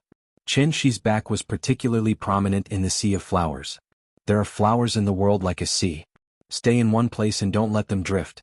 But the fragrance of jade, the silky and exquisite figure, chasing after the sun in the warm red clouds. Shangjing Hohai. The twin brothers went home for dinner. As soon as they left, only the mother and daughter were left in the shop. 4 or 5-year-old children were naughty. As soon as the brothers left, the little girl couldn't sit still. Seeing that Qin Shi still didn't know when he would come back, Qin Ruoying made a very wise decision. She closed the shop and went home. The TV at home could play cartoons on demand, and the yard had been repaired so Nian could ride the big cat in the yard again. If it really didn't work, she could still play hide-and-seek with Nian for a while. Anyway, as long as the child played, she wouldn't look for her father for a while. There were only 3 tables of guests today. After Qin Ruoying cleaned up the tea house, she called Nian to go home. Now that the little girl had a new toy, it was the time for her to love it. She and the brothers built Lego blocks in the morning, so in the afternoon she naturally had to study her Barbie doll. In the winter in Shangjing, it got dark earlier and earlier. It wasn't even 5 o'clock yet, but the sky seemed a bit hazy. The mother and daughter walked to the door of the tea house. As soon as they opened the door, a gust of cold wind hit them in the face. It was snowing outside again. Qin Ruoying turned to close the door. The little girl stood obediently beside her, holding her Barbie doll and playing with it. The little girl was still young, so her playing was very rough. She didn't think about how to match the doll. Instead, she constantly twisted the Barbie doll's limbs and made a variety of abnormal shapes. The mother and daughter didn't notice that Qin Shi had come back. Because there were no passers-by nearby, Qin Shi landed directly on the street outside the tea house. Nian wore a white down jacket today, a pair of brown cotton boots on her feet, and a pink wool thermal hat on her head. She looked round and very cute. Qin Ruoying also wore a white down jacket, which was a parent-child outfit with Nian. She didn't wear a hat, and her beautiful black hair naturally hung down to her shoulders, which she casually tied together with a rubber band. Qin Shi didn't disturb them. When Qin Ruoying closed the door and turned to take Nian home, she suddenly saw Qin Shi on the street. It seemed that she was startled by the sudden appearance of Qin Shi. Qin Ruoying immediately rolled her eyes at him. At this time the little girl also looked up and saw Qin Shi. "Papa, you're back." With a clear sound of "Papa," the little girl let go of Qin Ruoying's hand, waved her arms and ran toward Qin Shi. Qin Shi quickly squatted down and held the little girl in his arms. After Qin Shi stood up with her in his arms, the little girl sat in Qin Shi's arms and handed the Barbie doll to Qin Shi. She pouted and said coquettishly, "Papa, dolls are not fun." Looking at the Barbie doll that was twisted like a fried dough twist, Qin Shi didn't know whether to laugh or cry. He quickly comforted her, "You can't play with Barbie dolls like this. Papa will teach you later, okay?" "Okay." The little girl nodded happily. In fact, she didn't care much about what she played. She cared more about who would play with her. Qin Ruoying came over, and Qin Shi quickly freed his left hand to hold her hand. "Where's Yuanqing?" "She's in Spring City. She'll be back tomorrow." "Is she all right?" "She's fine. It's just a broken hand. She'll recover when she reaches the gold core stage." "How long will it take?" "With her diligence, I don't think it'll take long." "That's true. I want to eat braised lion's head." A noise suddenly came from the middle, interrupting the couple's conversation. It turned out that the little girl was a little unhappy because they kept talking and neglected her. "Okay, Papa will make it for you. What else do you want to eat?" "Kung Pao chicken." "Okay, what else?" "Pork ribs, sweet and sour pork ribs." "Okay, Papa will make it for you. Papa is the best." "What about Mommy?" "Mommy is good too." Chapter 164. Life went back to its normal routine. The couple spent all day around the little girl, and the little girl was clamoring to go to the tea house every day. The reason why she insisted on going to the tea house every day was because she wanted to play with the twins. Therefore, the tea house by Hohai Lakeside opened punctually every day even though business wasn't good. There were only a few customers and they couldn't even cover the water and electricity bills, not to mention the rent. The so-called building a house in the human realm without the noise of carriages and horses. What can a gentleman do? His heart is biased. This was already the realm described by Tao Yuanming. Nowadays, many people yearn for this kind of life, not to mention whether they were really artistic or not. This kind of life was easy to achieve, but that kind of transcendent state of mind was not something everyone could have. Therefore, even Gu Lao couldn't help but sigh sometimes. This couple was really like an old man in a young man's skin. Qin Shi had stayed in Heavenly Spiral for 500 years. Although he spent most of his time cultivating, he had lived for 500 years after all. With his current lifestyle, he would be despised by the sect if he were to stay in Heavenly Spiral. He didn't want to improve himself, he was willing to degrade himself, and he took pleasure in it. As for Qin Ruoying, if her identity as a Xian was not taken away, she could barely be considered an ordinary person. However, she had been indifferent since she was young. As a Xian, she yearned for the life of an ordinary person. The most exciting time in her life was the few years when she met Qin Shi. Such a pair of husband and wife was truly a rare existence in modern life. Plato once said, "Each of us is only half a person, so each of us is always looking for the other half to combine with himself." In a person's life, about 2 million people will pass by. The probability of two strangers meeting and falling in love is 0.000049. Meeting didn't mean knowing each other didn't mean knowing each other, and knowing each other didn't mean love. Qin Shi and Qin Ruoying were very lucky because they met, knew each other and fell in love. Even more lucky was that they had a product of their love. Just like the casual game Traveling Frog, which became popular overnight throughout the country. Nian was the little frog that Qin Shi and Qin Ruoying raised together. Nian was still young, so her biggest hobby was to play. When she grew up, perhaps she would be like this little frog. She would bring her own lotus leaf hat and luggage, then bid farewell to her parents and travel to the outside world alone. Along the way, who would Nian meet? What kind of novel things would she see? What kind of life experiences would she have? As parents, Qin Shi and Qin Ruoying knew nothing about this. Children would eventually grow up, and Nian would eventually become an independent existence. They would not be able to interfere too much, so they could only place their concern and longing for her. The popularity of the traveling frog was due to the subtle relationship between parents and their children. In a small tea house by the lakeside of Hohai, a happy and blissful family. In a leisurely life in the garden, Qin Shi and Qin Ruoying were waiting. When Nian grew up and became the little frog that liked to travel. December 6th, light snow. The little girl sat in the children's playground and threw the blocks in her hands in boredom. She built a castle out of building blocks and wanted to show it off to others, but the brothers never came. She had no choice but to call the big cat. Big cat. Big cat. The big cat may have been lazy recently. It lay on the bar all day without moving as if it was about to hibernate. After hearing the little fellow's cry, the big cat reluctantly meowed. It then jumped up from the bar and landed beside the little fellow with a few big leaps. Big cat, I'll build a castle for you. Meow. After a lazy response, the big cat curled up on the climbing mat and let the little girl surround it with blocks. According to the big cat's size, the little girl was busy. She was also experienced in this recently, so it didn't take her long to build a castle and cover the big cat inside. Looking at her masterpiece, the little girl couldn't help clapping her hands and giggling. How about the big cat? Do you like it? Meow. In the doorway of the building castle, the big cat narrowed its eyes and meowed casually, then fell asleep again. The little girl lay on the mat, tilted her head and glanced at the big cat in the castle. Seeing that it didn't cooperate at all, she suddenly lost interest. Gu Lao must have been delayed by something today, so he didn't bring the twins. Without the company of the two brothers, the little girl was obviously not used to it. She sat on the cushion and thought for a while. Then she suddenly stood up and ran to Qin Ruoying's side without even putting on her shoes. Qin Ruoying was reading a book. When she saw her coming, she immediately picked her up and asked with a smile, "Nyin Yin, what's wrong? Mama, when will my brothers come? Do they not want to play with me anymore?" The little girl pouted and looked wronged.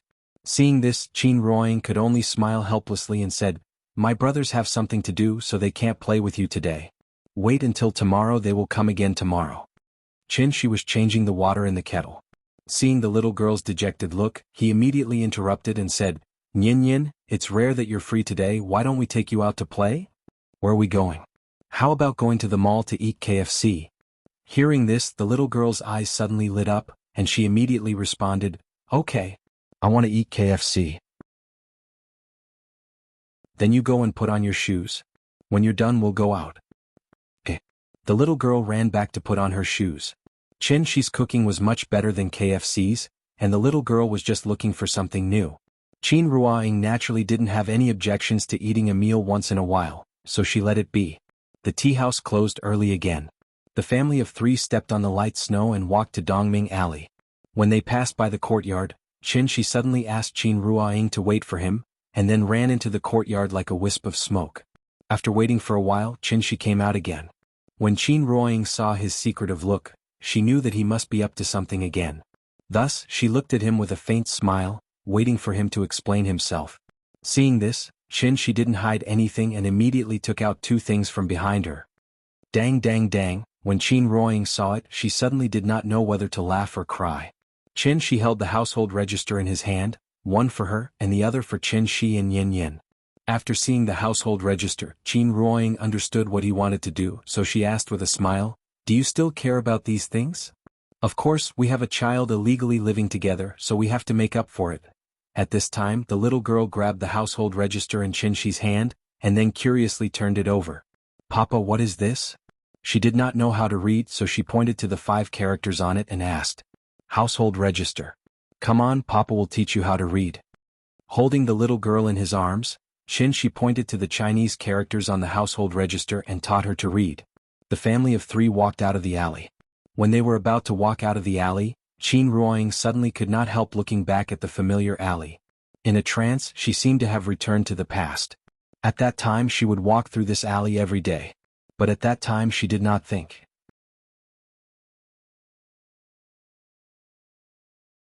Chapter 165. After the family of 3 left Dongming Alley, Qin Shi took a taxi and went straight to the Civil Affairs Bureau. The Civil Affairs Bureau was a magical place. Compared to the Human Resources and Social Security Bureau, the Civil Affairs Bureau was much more leisurely. The door was open and anyone could come and go. What was even more amazing was that next to the marriage counter was the divorce counter. They went in and came out. They went in again and came out again. Countless gratitude and grudges, and endless expressions of all living beings. Today was not a big day and the weather was not good, so there were not many people who came to go through the formalities. As soon as the family of 3 walked into the hall, countless eyes fell on them. It couldn't be helped. Compared to ordinary people, Qin Shi and Qin Ruoying's looks were too high. Some people who did not know the situation even thought that they were an unknown celebrity couple. What was even more eye-catching was that Shi was holding a lively and cute little girl in his arms. The child was already so big, but they still came to the Civil Affairs Bureau. Obviously they were here to go through the divorce procedures. The young couple looked quite compatible. They were probably young and immature, so they got married and divorced impulsively. This kind of thing was common in the Civil Affairs Bureau. What a pity. Countless people secretly sighed.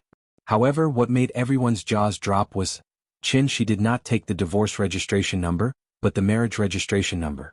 When he came to the marriage registration counter with the number, the staff around him could not help but look at him. It was not unheard of to get on the bus first and then buy the ticket, but it was really rare to see someone come to buy the ticket when they were almost at the terminal. There were very few people getting married today, so it was Shi's turn immediately. He put the little fellow down, and then he and Qin Ruoying held the little fellow's hand as they walked to the counter. The Civil Affairs Bureau was under the control of the local government, so the policies and charging standards were slightly different in each place. It was okay in Shangjing. Taking the number, filling in the form, taking photos and getting the certificate cost 9 yuan, and taking photos 30 yuan. As long as the procedures were complete, they could get the marriage certificate in 20 minutes. When Shi got 2 brand new marriage certificates from the registration counter, a very strange feeling suddenly surged from his heart. They got married just like that. Unlike the excitement of a wedding, when they were getting their marriage certificate, they felt an indescribable heaviness. This was not a derogatory term, but a complimentary one. It was a very complicated feeling. Perhaps it was his sense of responsibility. He looked at the marriage certificate in his hand and then looked at his lover beside him. Even the look in his eyes was slightly different. Shi wanted to show the marriage certificate to Qin Ruoying, but the little girl in her arms snatched it away. The little fellow looked at her parents in the photo and giggled for a while. Then she suddenly stopped smiling and pouted at Shi. "Papa, why am I not in the photo?" Without waiting for Shi to reply, she seemed to have thought of something and immediately shouted, "Family portrait! Family portrait! I want to be in there too." This was a public place. Besides those who were preparing to get married, there were also those who were preparing to get divorced. Many people were already in a bad mood, so when they heard her words, their faces immediately darkened. "Shu, you can't be loud in public." Qin Ruoying quickly stopped the little fellow. Showing affection in this place was simply rubbing salt on other people's wounds, so it was better to restrain herself. In order to meet the little fellow's request, the couple quickly took her to a corner, and then Shi took out his mobile phone. Click. The couple leaned close to each other. The little fellow sat in the middle of them, holding her little face with both hands and sticking out her little tongue to make a face. Looking at this family portrait, both of them didn't know whether to laugh or cry. The little fellow took the mobile phone from Shi. When she saw herself in the mobile phone, she immediately seemed to have succeeded in a prank and couldn't help but giggle. Just as the 3 of them were showing off their love, a couple in front of the divorce counter started arguing. Marriage required a photo of the 2 people, and divorce required a photo of 1 person. Because the size of the photo provided by the woman was not up to standard, there was no way to go through the formalities, so the man asked the woman to go out and take another photo. The woman was unwilling, so the 2 of them quarreled in the hall. "You're deliberately looking for trouble, aren't you? You've done it twice and you still can't get it done. Let me tell you, I don't want to do it a 3rd time. Are you in such a hurry to marry that vixen?" The man's attitude was very bad, so the woman's mood immediately rose and she opened her mouth to retort. Their voices were very loud, and they immediately attracted the attention of everyone present. When the man heard the woman's words, he was so angry that even his face turned red, so he roared angrily, "Watch your mouth. At this point, both of us know what's going on. Don't embarrass yourself here with me." The woman was stunned. After hesitating for a moment, she suddenly threw herself into the man's arms. Then, the woman cried bitterly as she lay in the man's arms and murmured, "I don't want a divorce. I don't want it. Let's start over, okay?" "Okay." The man was also stunned. Looking at the most familiar stranger in front of him, the oath he once made immediately echoed in his ears. After all, she was the person he was most familiar with. After a deep sigh, the man didn't push the woman away but gently hugged her. At this moment, the staff at the counter smiled and said, "Why don't you 2 go back and think about it?" She came twice, but she even got the size wrong. Was this woman really that stupid? It was because she didn't want a divorce. Looking for trouble? This was the last way she could think of to delay it. However, after hearing the staff's words, the man gently shook his head. He whispered a few words to the woman, then pulled her out of the hall. This kind of episode happened almost every day, so the staff had long been numb to it. Seeing that the man and woman seemed to be in a dilemma for a while, he directly called the next number. The little girl looked at the scene in front of her in a daze. With her young mind, she really couldn't understand the complexity of it. After seeing the man and woman leave, the little girl raised her head and asked in confusion, "Why is Auntie crying?" "Because she's going to be separated from Uncle." "Why does Uncle want to be separated from Auntie?" She didn't know how to answer. After hesitating for a moment, he had to smile and rub the little girl's head, and then very stiffly changed the topic. "Come, let Dad hug you and let Mom rest. We're done with our business. Now I'll take you to eat KFC. Are you happy?" "Yes." As soon as she heard about KFC, the little girl fell into the trap. After obediently climbing into Shi's arms, she began to talk about what she wanted to eat later. Then, under the envious eyes of many people, she held the little girl in one hand and Qin Ruoying in the other hand, and slowly walked out of the marriage registration office. Marriage was like a carved ship, it depended on how you appreciated it and how you steered it. If you were wise, even if you didn't know your lover before marriage, you could be respectful to your lover after marriage.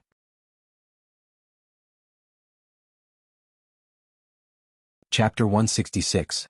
Using KFC as bait, she took the little fellow out.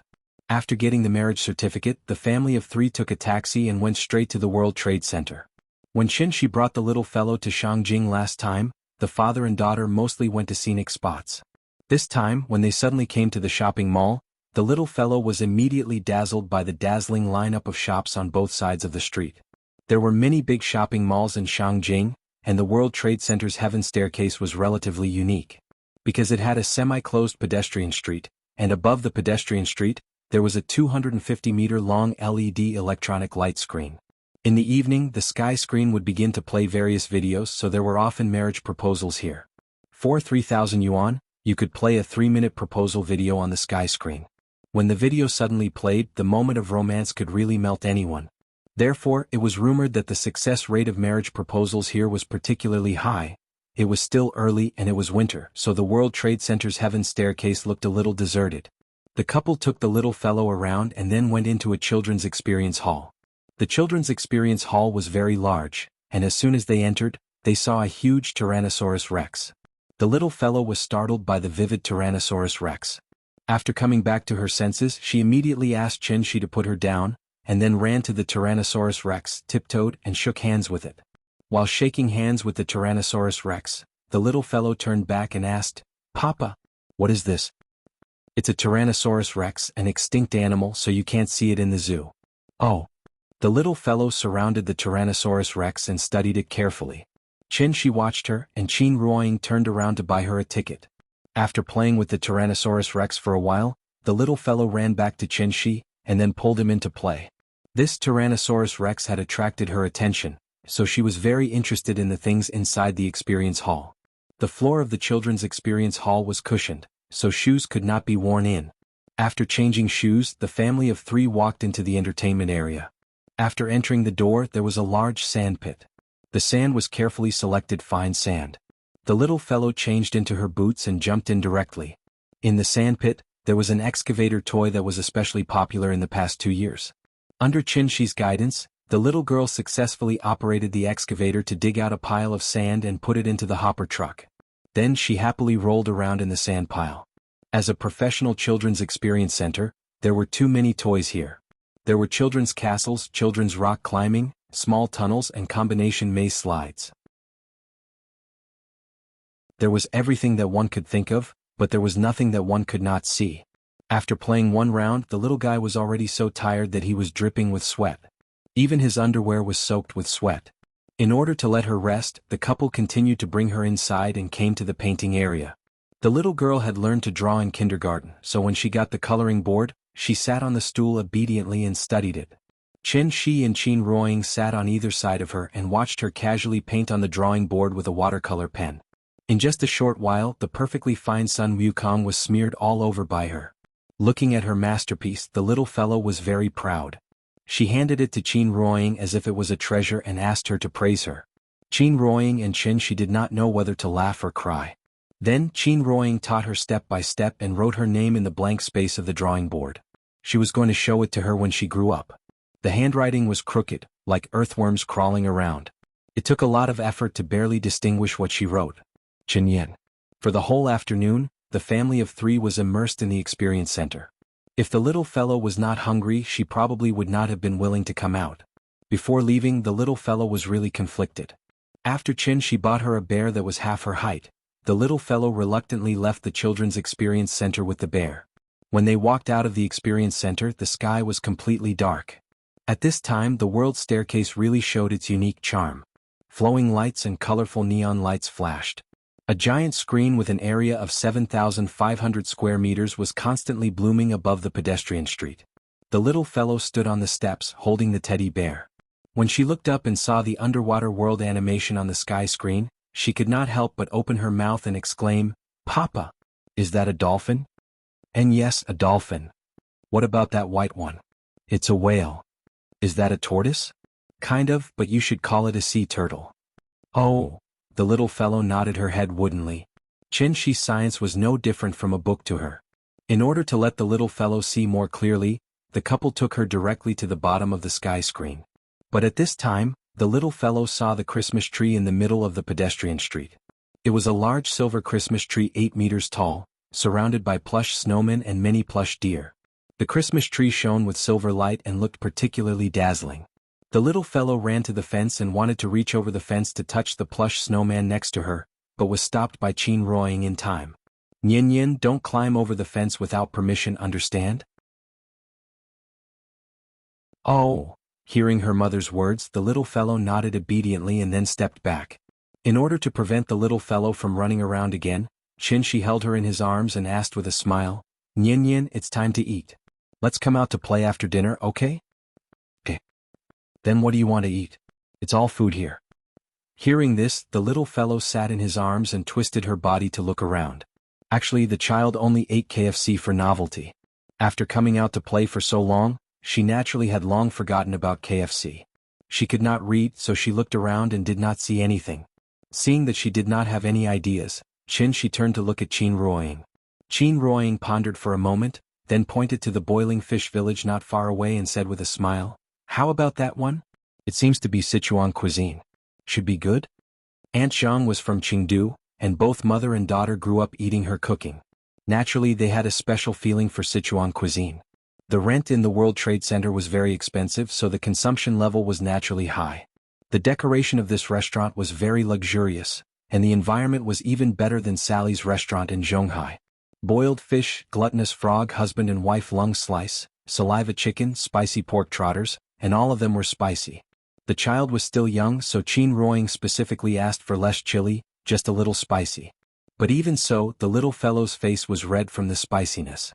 She kept sucking in the cold air, but her mouth did not stop for a moment, and she kept shouting that it was delicious. She was strong on the outside but weak on the inside. She shouted that it was delicious, but she could not eat much before she was full. Qin Ruoying could not eat much either. Looking at the table full of leftovers, Qin Shi had to ask the waiter to pack it up. After eating, the little fellow seemed to be tired. After she handed the toy bear to Qin Ruoying, she obediently shrank in Qin Shi's arms. In just a short while, he had already fallen into a deep sleep.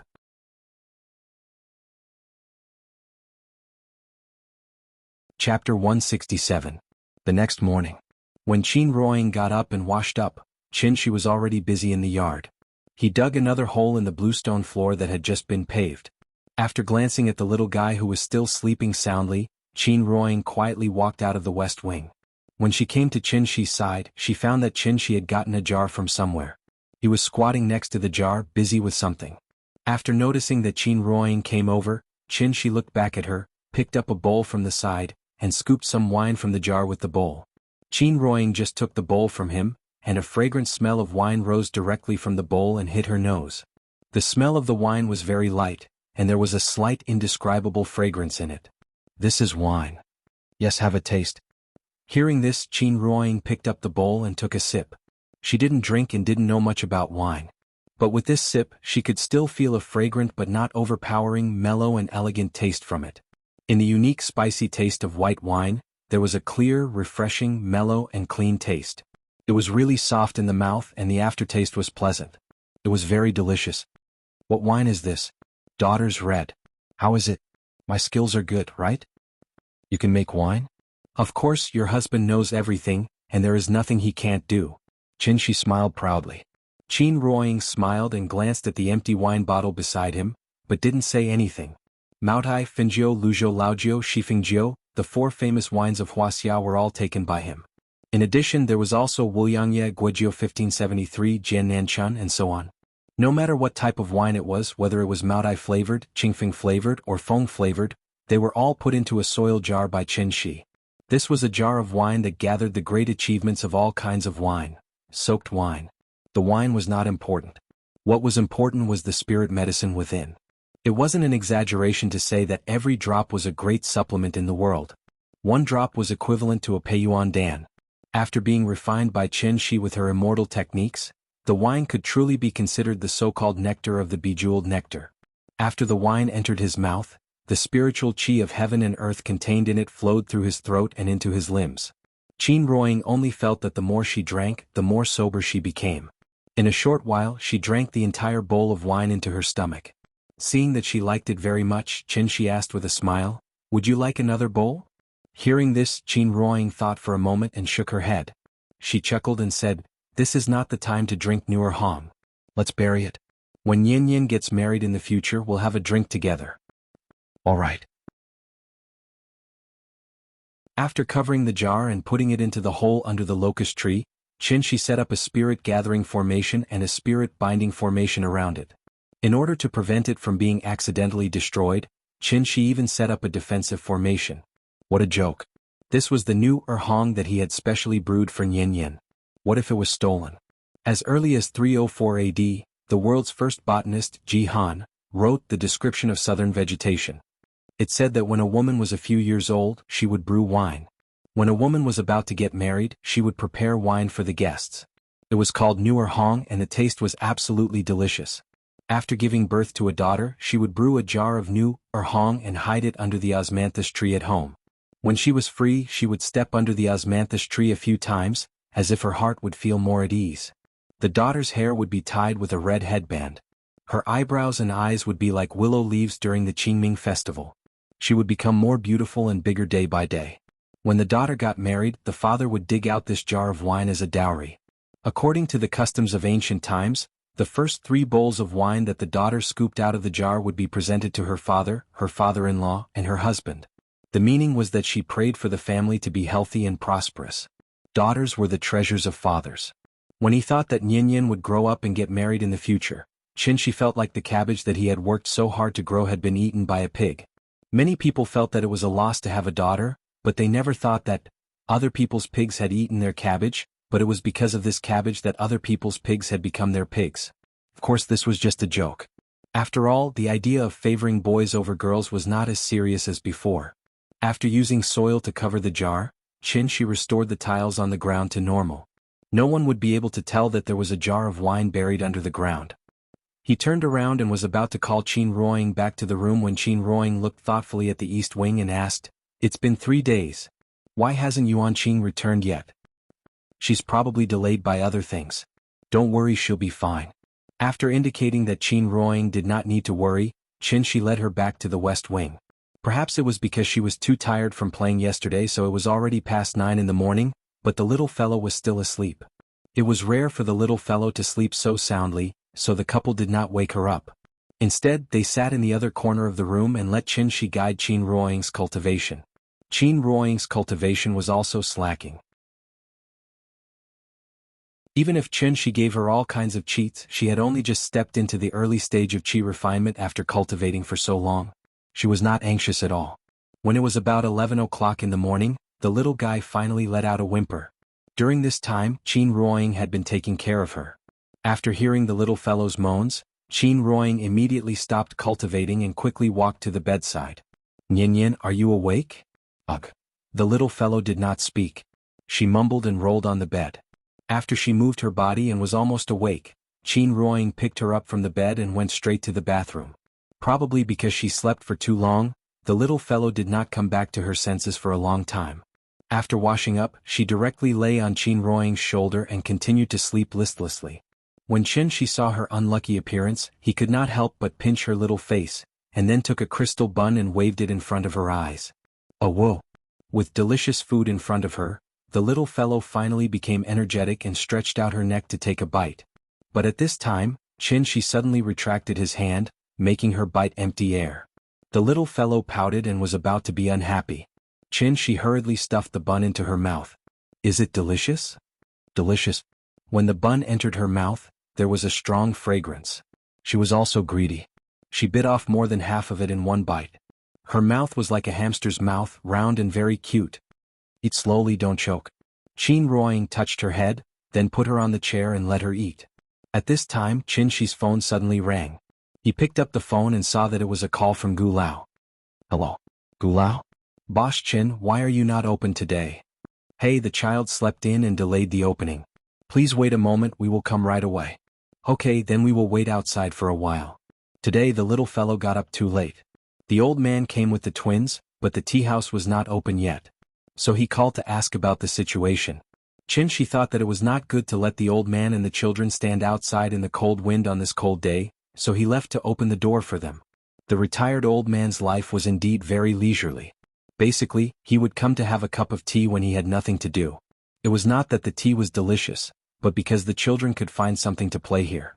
He did not have to worry about them, so he was happy to be leisurely.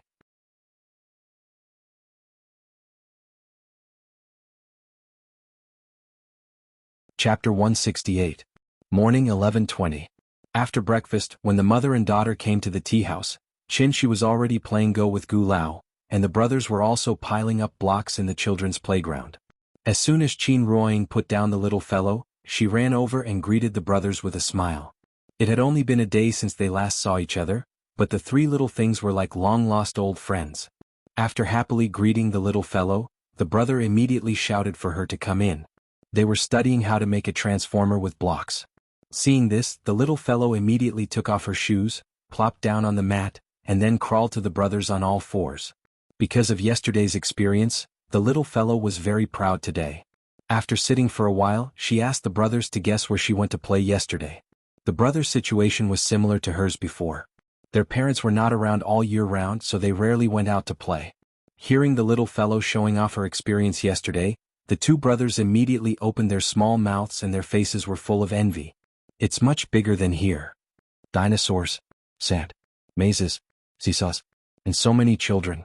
There's everything. I'll take you to play next time.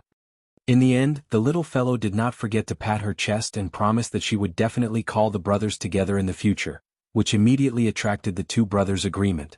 She was showing off unscrupulously, but Qin Ruoying shook his head. As long as a child has something fun and novel, they can't help but show it off. This is human nature. Nian didn't have many toys before, so she was very envious of the brothers' toys. When she has toys that others don't have, she will naturally take them out to win the envy and recognition of others.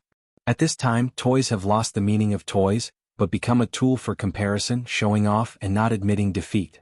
Therefore, parents often see children arguing over toys, comparing whose toys are more fun and who has more toys. Everyone wants to be excellent. A healthy competitive spirit can promote a child's comprehensive and healthy development and make the child better. However, the competitive spirit can't be too strong or have no direction.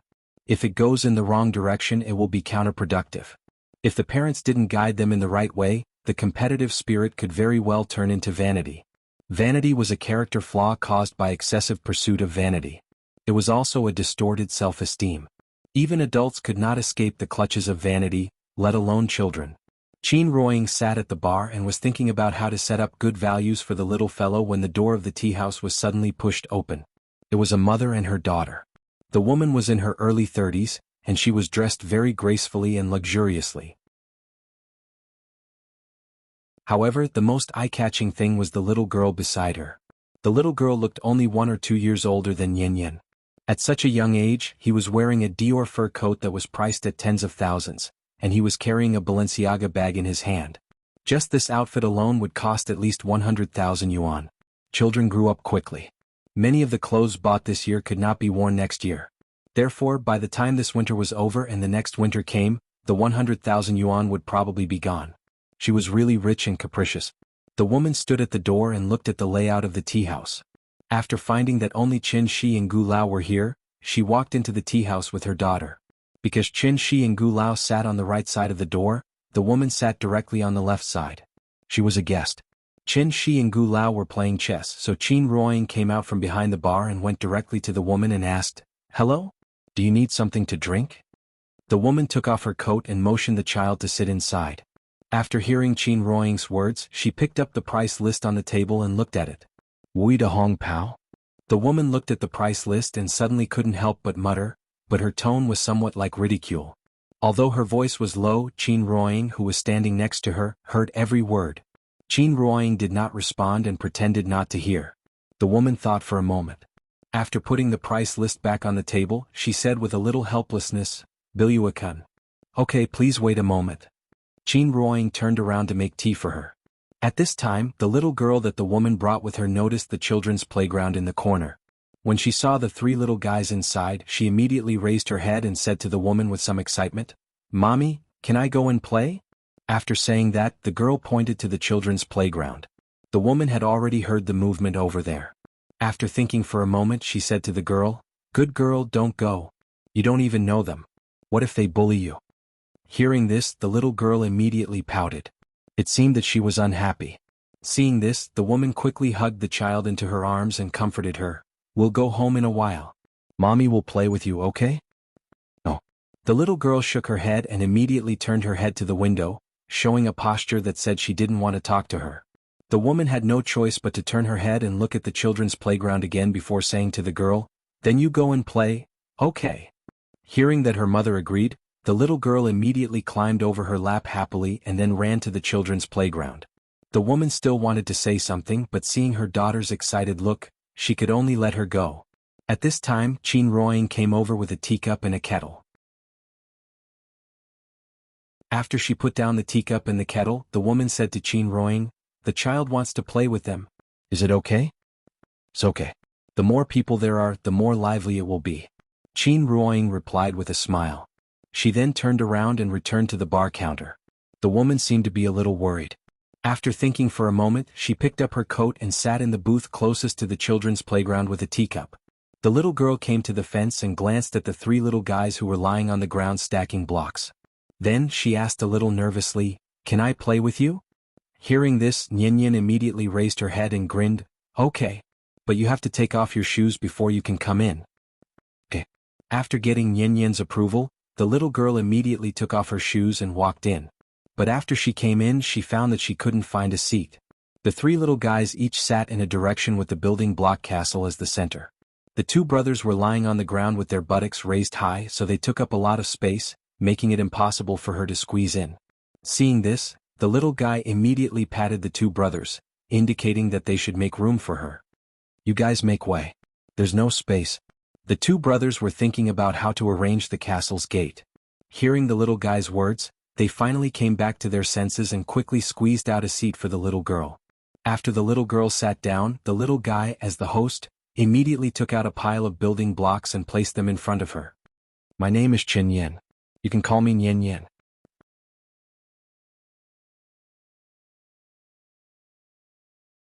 Chapter 169. Nian Tian Tian, Wen Ming Ming. The four little ones squeezed in the children's playground. With more people, it suddenly became very lively. There were only enough Lego blocks to build two castles. Originally, the two brothers would have one set and Nian would have one set. After Tian Tian came, the little one gave her half, but this made it impossible for her to build a complete castle. Tian Tian seemed to have never played with Lego blocks before. She was so clumsy that she could not even build a house. When the little one saw this, she immediately went to her side and stretched out her hand to command, "You should put this here, put this here. Here, and here." Under the little one's command, a small castle finally slowly appeared in front of Tian Tian. In order to make Tian Tian happy, the little one even dismantled her half-built castle and gave all the Lego blocks to her. While the little one was instructing Tian Tian to build the castle, the two brothers opposite were busy with their transformers. The Lego blocks were assembled with blueprints. Although the brothers did not understand the blueprints, this did not hinder their work. After being busy for a while, a transformer with clumsy hands and feet finally appeared in front of them. "Sister, look. Optimus Prime.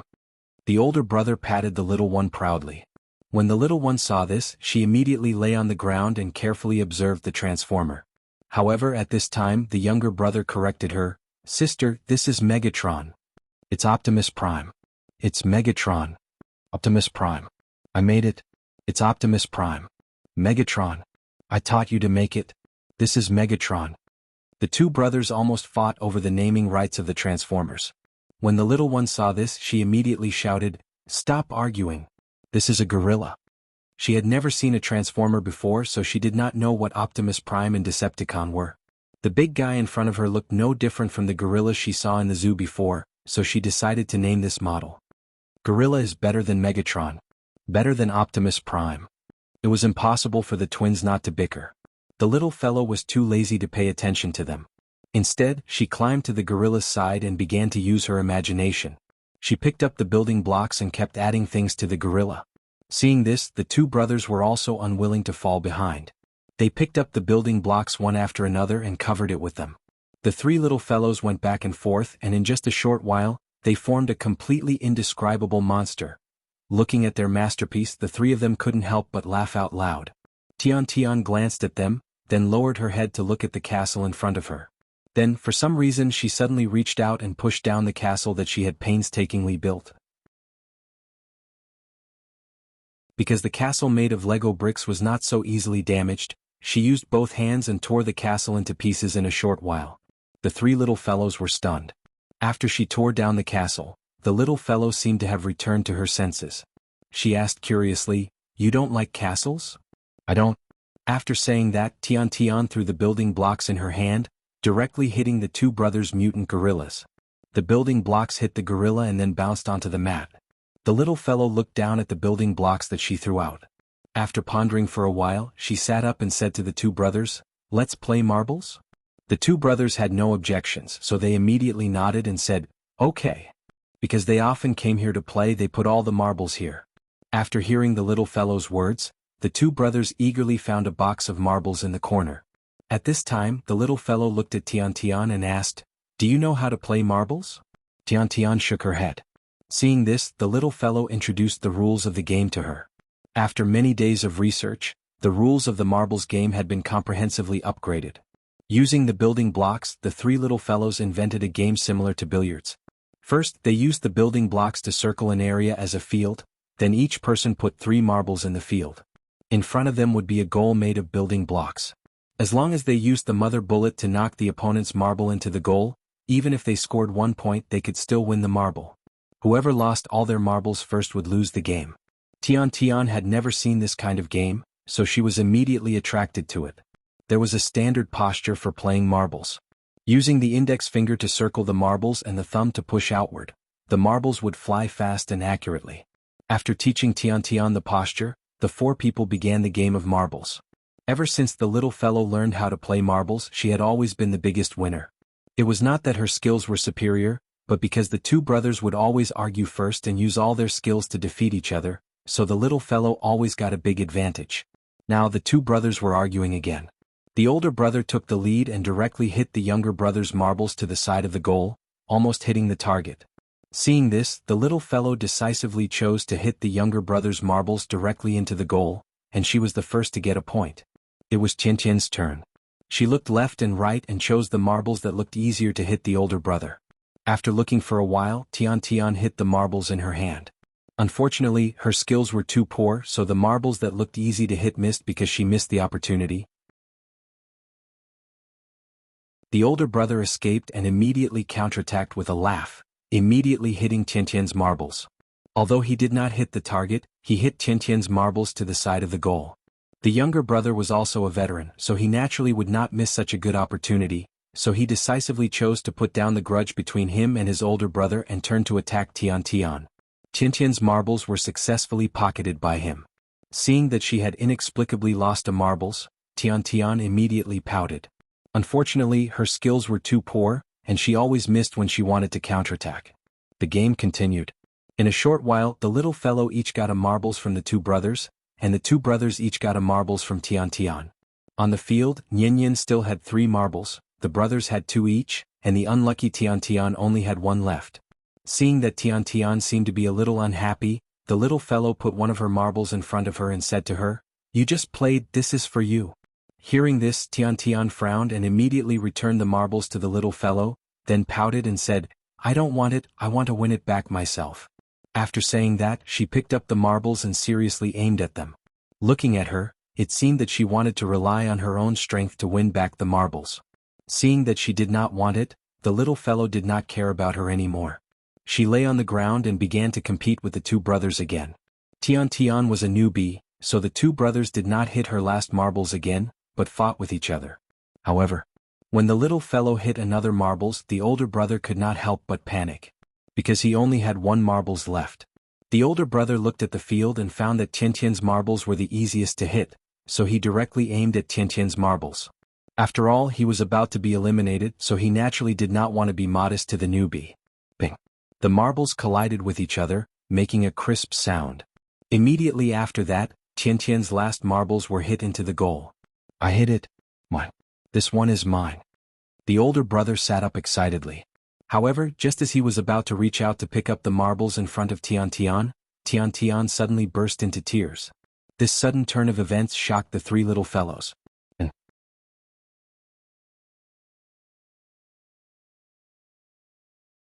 Chapter 170. Tiantian's sudden cry shocked everyone. Just like the weather in June, one second the sun was shining brightly, and the next second a thunderstorm was brewing. It was really unpredictable and impossible to figure out. The older brother was also shocked. He quickly put the marble back in front of Tian Tian and comforted her. "Don't cry. I'll return the marble to you." However, Tian Tian did not care at all. She continued to cry her heart out.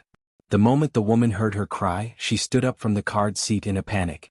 She quickly walked over to the railing and saw Tian Tian crying miserably on the cushion. Her expression changed and she rushed to Tiantian's side. "Darling, what's wrong? Did they bully you? Don't cry. Tell mommy. Mommy will help you." The woman pulled Tian Tian into her arms and comforted her softly. When the older brother saw this, he immediately defended himself. "We didn't bully her." The younger brother also echoed. "We were playing a marble game just now. We didn't bully her. She was the one who cried all of a sudden." Although the brothers often bickered with each other, they were not careless at all when they needed to work together to deal with outsiders. Tian Tian was crying miserably. When she saw the woman coming over, she immediately threw herself into her arms. The woman comforted her for a while. When she saw that Tian Tian could not stop crying, she glared at the brothers fiercely. At this moment the little boy could not stand it anymore. He quickly explained, "Auntie, we didn't bully Tian Tian. We were playing a game." She was so angry that she cried when she lost. The woman's attitude made the brothers feel very wronged. After hearing Yin Yin's words, the older brother immediately pouted and muttered, "That's right. She couldn't afford to lose." The younger brother felt that this matter had nothing to do with him, so he immediately made a face at Tian Tian and laughed. "That's right. Tian Tian couldn't afford to lose. Shame, shame, shame." The younger brother's actions were not malicious. On the contrary, he had good intentions. This was because when they played games in the past, if one of them could not afford to lose and cried, everyone would use this method to stop him from crying and provoke the other party's competitive spirit. This was a common method of provocation between children. However, in the woman's eyes, this was a malicious provocation, so she immediately exploded. "Whose child are you? Don't you have any manners? Didn't your parents teach you how to get along with other children?" The woman pointed at the two brothers and scolded them. The elder brother was frightened. He sat on the cushion and didn't even dare to raise his head. But his younger brother was not happy. He straightened his neck and shouted at the woman, "We didn't bully her. It was she who couldn't afford to lose. Can't afford to lose." The younger brother's expression was also extremely aggrieved. At this moment he was like little Hachi who would rather die than submit, vowing to fight the evil forces to the end. If he didn't, then he didn't. His honest brother would never take the blame for this kind of thing. This time, the woman was really infuriated by him. Because she was squatting in front of the two brothers, when she heard her brother's words, she immediately raised her right hand and slapped her brother's face. Her brother had never thought that this woman would hit him. But fortunately this slap was stopped by Qin Ruoying in time. Qin Ruoying had just come over, but she stood aside and didn't say anything. Seeing that the woman was about to hit her brother, she naturally couldn't sit back and do nothing. They're still children. It's normal for children to have a little friction. As a parent, directly intervening will only cause a bigger conflict. After stopping the woman's slap, Qin Ruoying frowned and added, "That's not good." It was inevitable that there would be friction between children. Which child hadn't fought when they were young? So when a parent faced this problem, it was best to follow the three no's principle. Don't be angry, don't intervene, and don't be afraid of being taken advantage of. This seemingly negative attitude was the most basic, simplest, and most effective way to cultivate healthy relationships between children. Children would be angry, but they would never hold a grudge. If a parent immediately intervened when a child had a little friction, this behavior was destructive in itself. It seemed like meticulous care, but in fact, it would deprive the child of the experience of real life, resulting in the child's lack of experience of setbacks. It would make their ability to resist pressure extremely poor, and their psychological endurance would also weaken. Just because Tian cried, the woman directly judged that the two brothers had bullied Tian. This simple and crude way of thinking would not help a child's growth at all. Instead, it would harm her. In name it was love, but in fact it was harm. When the two brothers saw Qin Ruoying coming, it was as if they had found a backer. The older brother immediately pursed his little mouth and cried as well. Tian would cry and so would he.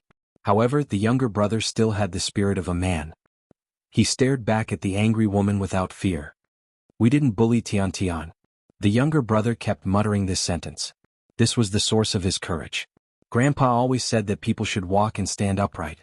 If they didn't bully Tian, then they didn't. At this time the little girl also stood up. She tugged at the corner of Qin Ruoying's clothes across the fence, then pouted and muttered, "Mama, we really didn't bully Tian. I'm a good girl." Qin Ruoying rubbed the little girl's head, then said to the two brothers, "You two apologize to Tian." She didn't know what had happened, but looking at Tian's aggrieved appearance, she guessed that a child wouldn't cry for no reason. So, it was obvious that these three little guys had made her cry for some reason. In this case, an apology was necessary. When the little girl heard her mother say so, she thought for a moment and said directly, "Tian, I'm sorry. Don't cry." Then the older brother also stopped crying under the comfort of Qin Ruoying. Then he said with a little grievance, "I'm sorry." It was the younger brother's turn. When Qin Ruoying motioned for the younger brother to apologize to Tian, the younger brother fell silent. He sat on the cushion, lowered his head, and no one knew what he was thinking. Qin Ruoying gently touched his head, motioning for him to calm down.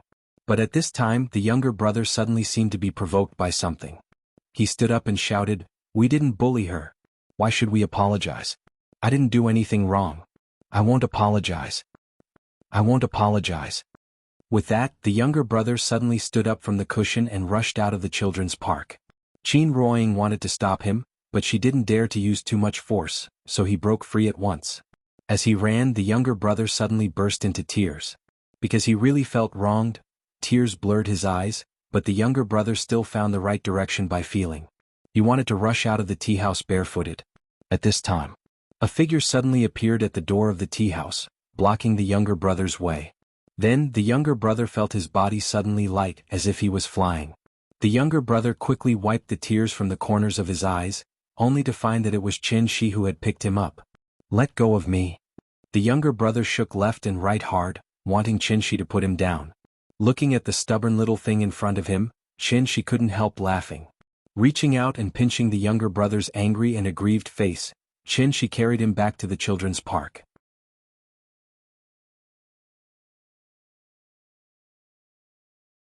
Chapter 171. Gulao was sitting in the booth with a smile.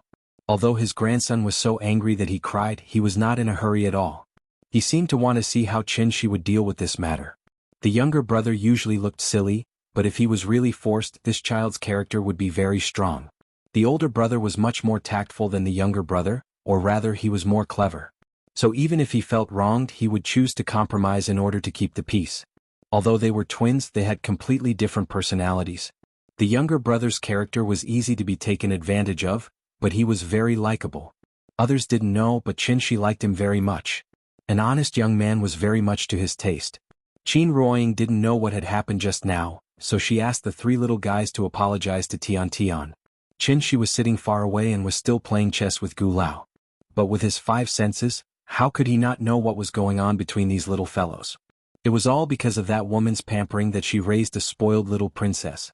She had been surrounded by the whole world since she was a child. She would lose her temper if she was slightly neglected, not to mention that the two brothers had won 3 marbles from her. Although she was a newbie, she didn't have the awareness of a newbie. It was good to be competitive, but it was bad to have no self-awareness. She cried at the slightest thing and lost her temper at the slightest dissatisfaction. Even Yin Yin was not as delicate as her. Of course Tian Tian couldn't be blamed for this. She could only blame her mother, who always held her in the palm of her hand. It was just a small matter, but she, as a parent, had to get involved. Suddenly, the nature of the whole thing changed. The younger brother was very reluctant to go. When he saw Qin carrying him to the children's playground, he immediately became excited. "Let go of me. I want to go down. I want Grandpa." The younger brother struggled to twist his body, but Qin didn't pay attention to him at all. After carrying him to Qin Ruoying, he put him back on the cushion. The younger brother glanced at Tian Tian and her mother and wanted to run away. But at this time, Qin grabbed him by the collar and dragged him back to the children's playground. After blocking the entrance of the children's amusement park and not letting his brother out, Qin asked Tian Tian, who was hiding in the woman's arms, "Tian Tian, did they bully you?" Tian Tian had already stopped crying. Her teary eyes really looked like she had suffered a great grievance. After hearing Qin's words, Tian Tian didn't answer. Instead, she turned around and leaned into the woman's arms. "Tian Tian, answer me. Did they bully you?" Qin asked again. However, Tian Tian still didn't say anything. Instead, she leaned on the woman's shoulder and didn't even turn her head. The woman felt her body tremble slightly and thought that she was frightened, so she immediately frowned and said to Qin, "What are you doing? Can't you see that the child is still crying?" Qin ignored the ignorant woman and continued to ask, "Tian Tian, if they bullied you just now, just nod and I will beat their butts now." "Okay." Hearing this, the woman's expression softened. She felt that Qin's attitude was very good, so she said to Tian Tian, "Tian Tian, tell mommy, did they bully you? Don't be afraid, mommy will protect you." Tian Tian still didn't answer. But at this time the little girl couldn't stand it anymore. She stood up from the climbing mat, pointed at Tian Tian and said loudly, "Papa, we didn't bully her." No. Now, not only did her brother feel wronged, but even the little girl felt a little wronged. Like her brother, she didn't understand why the adults didn't believe them. With Qin Ruoying's understanding of Qin, she understood something after thinking for a while.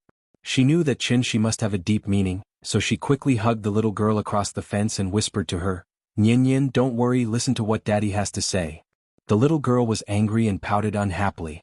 Qin didn't know why, but he kept asking Tian Tian, "Tian Tian, did they bully you?" There seemed to be a magic in his voice. After repeating this over and over again, Tian Tian finally couldn't hold it in any longer and burst into tears again. Then she cried and sobbed in a low voice, "They didn't bully me." "Louder, I didn't hear you clearly." Qin's voice was a little harsh. At this moment, Tian Tian finally raised her head to look at him, and then cried out with a sobbing tone, "No, they didn't bully me." Hearing this answer, Qin couldn't help but nod in satisfaction. It was good that she could answer honestly, which meant that the child could still be saved.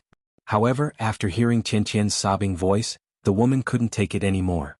Thus, she immediately stood up from the ground and pointed at Qin angrily, "You have to threaten such a young child, are you still human?" The child was clearly suffering a great grievance. The man in front of her seemed to be seeking justice for Tian Tian, but in fact he was threatening the child. There were only the mother and daughter here, and under his repeated questioning, the child was clearly frightened, so she didn't dare to say that she was bullied. The woman was very angry. However, Qin was amused by her strange logic. "I threatened her? Didn't you hear what she said? If you didn't threaten her, would she say that?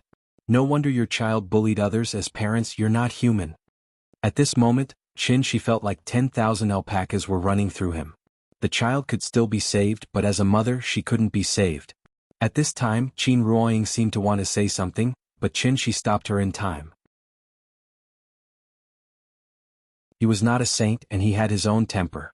The woman in front of him had broken through the limit and was purely pestering him. Since she was being unreasonable, Qin naturally wouldn't be polite to her. "Get lost, you're not welcome here." Hearing this, the woman couldn't help but be stunned. Then she laughed angrily, pointed at Qin and shouted, "You told me to get lost? Good, very good, very good." Because she was so angry, the woman's face was flushed red, and her body was trembling slightly. After looking at Qin deeply, she casually wiped the tears on Tian's face.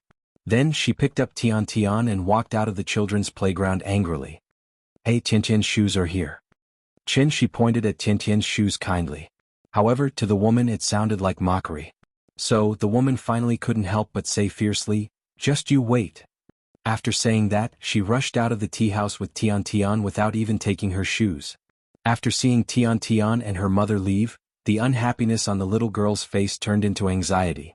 After hesitating for a moment, she walked to Qin Shi's side, tugged at Qin Shi's clothes and said timidly, Papa, I'm sorry. When the younger brother saw this, he immediately came to Qin Shi's side and said in a low voice, Uncle, I'm sorry. The older brother was a little confused, but he immediately stood up from the ground and said, Uncle, I'm sorry. The couple couldn't help but look at each other and laugh. Qin Shi reached out to touch the heads of the three little girls and said to them solemnly, You didn't do anything wrong. But you have to remember, in the future, don't be like Tian Tian, who doesn't dare to admit her mistakes, because she will not only harm herself but also others. Do you understand? Yes.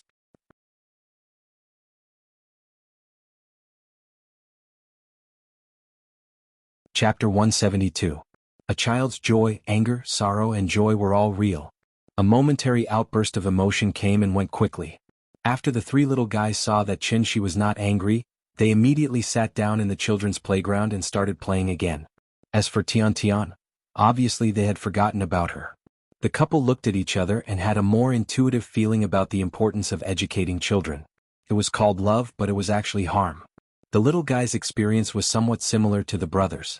They lacked the love of their parents since they were young, and Aunt Zhang and Gu Lao were quite strict. They never let the children mess around, so they developed an obedient and sensible personality. Tiantian's parents spoiled her too much, so she would immediately turn hostile and throw tantrums when she was unhappy. After all, she was not a prostitute, so society would teach her a truth sooner or later. She was not the sun, so no one would revolve around her forever. The annoying guy left and the tea house was quiet again.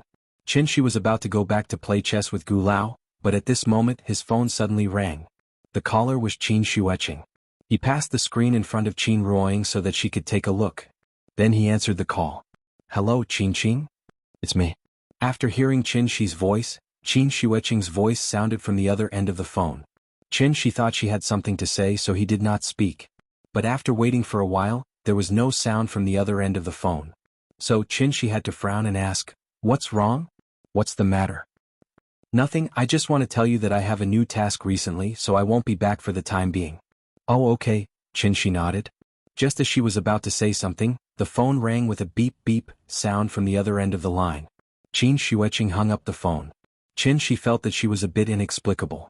After putting away the phone, he turned to Qin Ruoying and said, Qin said that she's very busy recently, so she won't be back for the time being. And? That's all. That's really her character. Seeing Qin Shi's helpless look, Qin Ruoying couldn't help but smile. Meanwhile, after Qin Xueqing hung up the phone, she looked down at the satellite photos in her hand. This was a sub-meter-level high-resolution satellite image, and the first photo was of the Meimen ruins. At this moment, Meimen was like a giant crater that had been smashed by a meteorite. Everything around it had been reduced to nothingness. The explosion was comparable to a magnitude 4 earthquake. The moment the explosion occurred, it had already shocked the entire world. Qin Shi would automatically shield his whereabouts when he was flying, so there was no way for the satellite to capture his figure. But that didn't stop them from investigating. Thanks to Qin Shi, Qin Xueqing was now famous. As long as it was a member of the Martial Arts Alliance, there was almost no one who did not recognize this beautiful woman with a broken arm. She was Xian Nu, and Xian Nu's wish was to become a Wu Dao Grand Master. Therefore, under the careful cultivation of the village, Qin Xueqing's martial arts cultivation had advanced by leaps and bounds. 2 years ago she had already reached the peak of transforming strength, but because she had been unable to break through, Qin Xueqing chose to join the Wu Lian, trying to find a breakthrough through actual combat and step into the gang realm in one fell swoop. The young and beautiful transforming strength Grandmaster attracted a lot of attention at that time. Everyone knew that Director Qin, who was parachuted into the emergency department, had a strong background. But it wasn't until she had a broken hand that everyone finally realized how strong her background was. She was a celestial being. Qin Xueqing had failed the hunting mission and lost a hand because of it. At that time, many people were waiting to see her make a fool of herself. But they didn't expect that she had found a great master from somewhere, who took her all the way to the Golden Triangle. After rescuing the hostages, they also flattened the place. Because of that, when Qin Xueqing returned to Beijing to report on her work, no matter who saw her, they would respectfully greet her, Director Qin. They couldn't afford to offend her. Qin Xueqing's status in the Wu Lian rose sharply. At that time she learned a not-so-secret. The village was also flattened. To be honest, Qin Xueqing didn't have such a big reaction even when Qin Shi killed great-uncle in front of her. But after hearing the news from the leader, Qin Xueqing was so shocked that she didn't come to her senses for a long time. After all, the village was almost a holy place in her mind. This holy place of inheritance that had existed for countless years was completely turned into ruins because of Chen Shi's appearance. The village used to have a well-known name, All Saints Valley. There had long been a rumor that there were many inheritances in Wuxia, and the All Saints Valley occupied 3 of them. In the battle between the Immortal generals, the village was affected by the power of the 2 and completely turned into ruins. Before Chen Shi left, he killed the few remaining elders in the village. The village was destroyed and the elders were also dead. Without a leader, the Wu Lian extended an olive branch to the villagers, so most of the villagers chose to join the Wu Lian with their inheritances. The Wu Lian also became the biggest beneficiary. If a butterfly flapped its wings in Brazil, would it cause a tornado in Texas? This seemingly absurd question was the famous butterfly effect theory. At this moment, Chen Shi was like the butterfly flapping its wings in Brazil. He didn't know what kind of storm his big move would set off in the world. Of course, even if he knew, he wouldn't care. The small tea house by Hohai Lake was still open for business. At 4 o'clock in the afternoon, Gu Lao was ready to take the brothers home after this game. But at this moment, 2 GL8s blocked the entrance of the tea house. Then a group of people got out of the car. When Chen Shi heard the movement outside, he turned his head and couldn't help but sigh. He said helplessly, "It hasn't even been a month since it opened and my tea house is already being smashed twice." Gu Lao also turned his head and looked outside the window. He frowned and said, "Should we call the police?" "It's fine, take a seat, I'll go out and take a look." After that, Chen Shi walked out of the booth with a smile. Chen Shi walked to the door and was about to push the door open when he suddenly thought of something. He quickly turned around and shouted at Qin Ruoying, "Ying, call the police." Qin Ruoying couldn't help but roll her eyes. She didn't know whether to laugh or cry. She replied, "Be quiet, don't scare the kid again. Last time Wang Hao's group smashed the window and scared the little girl. If they did it again she would probably be traumatized." The 2 GL8s blocked the entrance of the tea house. This time was a little different from last time. Last time Wang Hao's group came for Qiao Yuan, but this time they came for Chen Shi. Therefore, as soon as Chen Shi walked out of the tea house, Tiantian's mother saw him.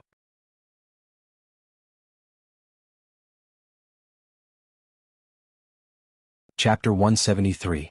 Outside the tea house, a group of people got out of the car. Tiantian's mother was obviously the leader of the group, and next to her stood a man in his 40s. Tiantian's mother was called Li Lu, and she used to be a small-time actress. After marrying into a rich family, she stopped acting and became a rich lady at home. She basically only had to take care of her child every day. When Li Lu saw Chen Shi walk out, she immediately became excited. "Honey, it's him." Her husband's name was Zhou Haixing, and he was the boss of a real estate company in Jizhou.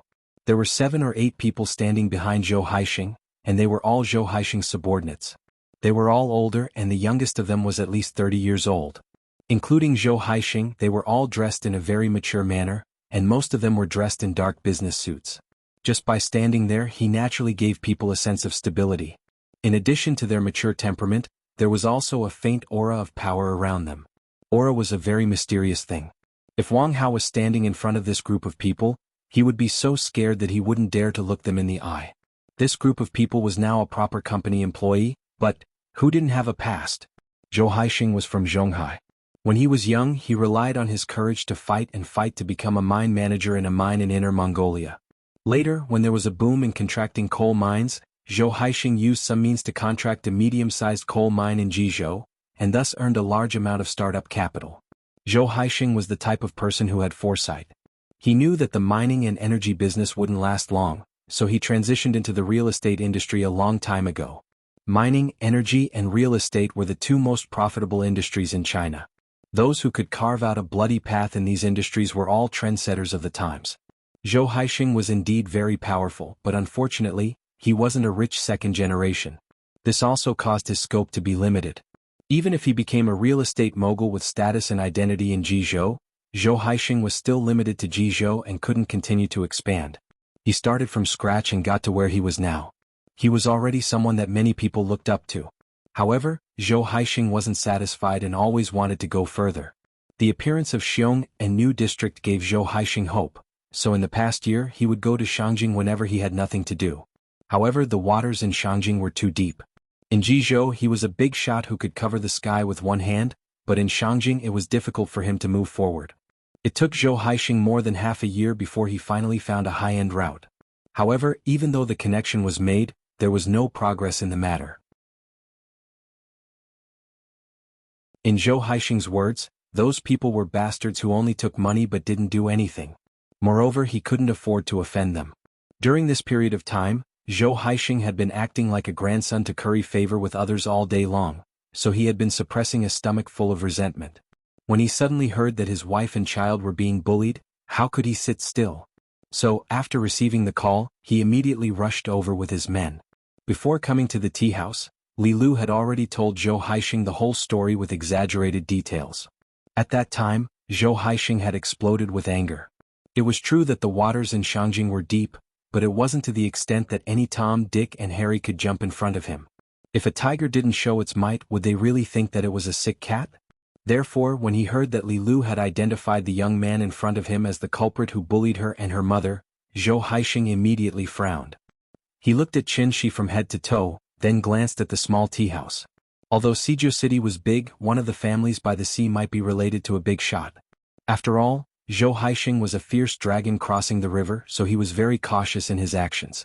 Therefore, after pondering for a while, he turned around and pulled Li Lu into the GL8. Li Lu was pushed into the car by Zhou Haixing in a daze. When she came back to her senses, she struggled to get down. "What are you doing?" "I was bullied." "Aren't you going to stand up for me?" "Shut up. Sit here and don't move." Zhou Haixing was already in a bad mood. When he saw that this woman was being so insensible, he was instantly furious. He pushed Li Lu back to her seat, then turned around and said to the people outside the car, "Just a simple lesson, a small punishment, a big warning." After saying that, he pulled the car door shut. This group of people had been with him since the days of the mine. They were able to survive from that era, so naturally, they were the #1 figures who had been through a lot. What Zhou Haixing meant by a simple lesson was actually not to cripple them. After all, this was Shangjing. It would be fine if they stayed in the hospital for a month or so. These people were different from Wang Hao and the group of young people who only knew how to make a fuss. After hearing Zhou Haixing's words, a trace of ferocity flashed across their eyes. Without any pleasantries, the man standing closest to them directly rushed toward Qin Shi. He wanted to grab Qin Shi, but he did not expect that Qin Shi would grab his wrist first. Qin Shi glanced at him and then twisted his wrist. The man immediately let out a scream. His left hand was dislocated by Qin Shi just like that. To be honest, compared to using violence, Qin Shi preferred to reason with people. Unfortunately, they did not like to reason. However, since they chose to fight, Qin Shi did not hold back.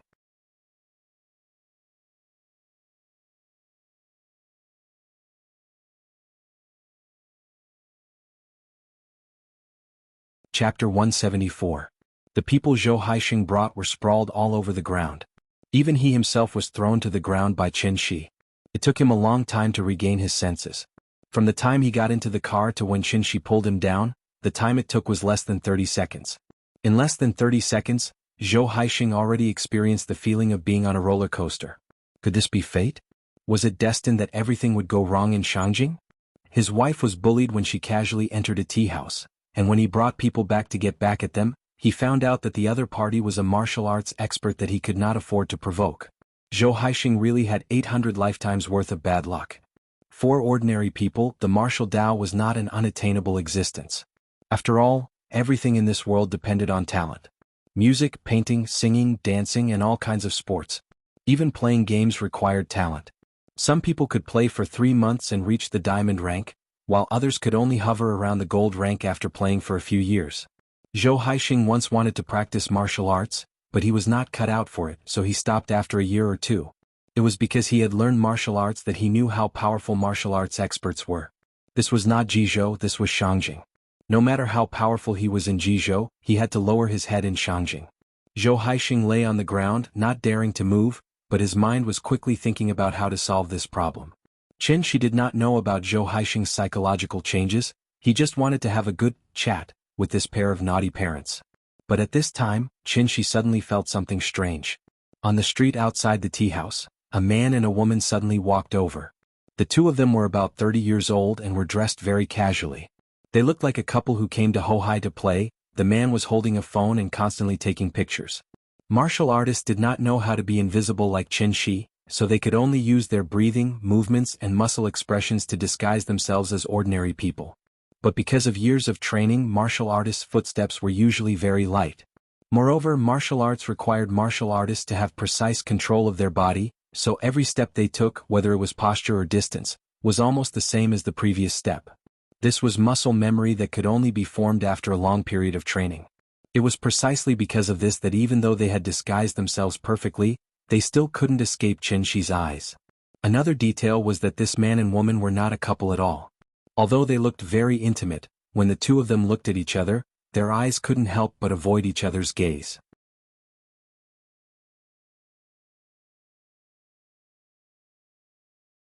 The man didn't answer Chen Shi's question, but lowered his head and repeated, "We're just following orders. Please forgive us for the inconvenience." The two of them obviously knew Chen Shi's strength. So even if Chen Shi didn't show any malice to them, they still felt a great deal of pressure. These two people were just small fries following orders, so Chen Shi didn't intend to make things difficult for them. After understanding the situation, Chen Shi said casually, "Okay, I got it. You can go." If he remembered correctly, his sister-in-law seemed to have a certain level in the Wu Lian. It seemed that he would have to call her later to ask. In fact, there was no need to ask at all. He could understand the Wu Lian's intention with just a little thought. Zongnanhai was not far to the south of Hohai. What if Chen Shi couldn't figure it out and went to Zongnanhai to have a go? If something really went wrong, no one would be able to bear the responsibility. Therefore, it was imperative to supervise the operation. To be honest, the Wu Lian didn't try to arrest Chen Shi, which was actually very polite. After hearing that they could leave, the two of them immediately breathed a sigh of relief. The woman turned to leave. But at this time, the man looked down at Zhou Haixing on the ground and asked, "Mr. Chen, do you need us to deal with it?" Zhou Haixing was not a young man who hadn't seen the world. When he heard the two words Wu Lian just now, he knew who he had provoked today. After listening to their conversation, Zhou Haixing was so scared that he lost all his strength. Wu Lian Inspection Office. Masters above the master level. Just a few words were enough to make Zhou Haixing realize the seriousness of the matter.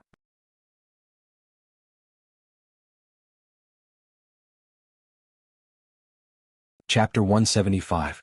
For the sake of peace and quiet, Chen Shi thought for a moment, and then let the two people from the inspector's office take away the unlucky Zhou Haixing. As for where they were taking Zhou Haixing, that was not Chen Shi's concern. He only hoped that this setback would give the naughty parents a different understanding of life, so that they could lead Tian, who had almost gone astray, back to the right track. The child was not wrong, it was their parents who were wrong. Nowadays everyone was equal. Their children were not made of gold, so how could they be more precious than other people's children? So what if they were rich and powerful? Other than Gao Li and Jin Pang, who else in this world would dare to say that they were the number one rich second generation? Even Yin was not as delicate as Tian. Thinking of this, Chen Shi could not help but feel a strong sense of pride from the bottom of his heart. Looking at other people's children and then looking at his own, it was true that there was no harm without comparison. When Chen Shi returned to the tea house, Gu Lao immediately asked with a smile, "Have you practiced martial arts?" The old man had already seen what happened through the glass, so he asked this question. "A little bit, but I'm still considered a beginner." Chen Shi replied with a smile, not intending to hide it. Hearing this, Gu Lao pointed at him and laughed as if he was joking. "You are so open-minded." You're flattering me, I can't accept this evaluation." The two of them could be considered friends despite the difference in age, so they would often joke around casually. When Chen Shi sat back in the booth and finished the unfinished game, Gu Lao was ready to leave with the two brothers. Before leaving, Gu Lao took out another 20 yuan. But under Chen Shi's strong opposition, Gu Lao finally took back the 20 yuan. He and Chen Shi did not lack the 20 yuan. It was only a cup of tea, so it was a bit strange to do this every day.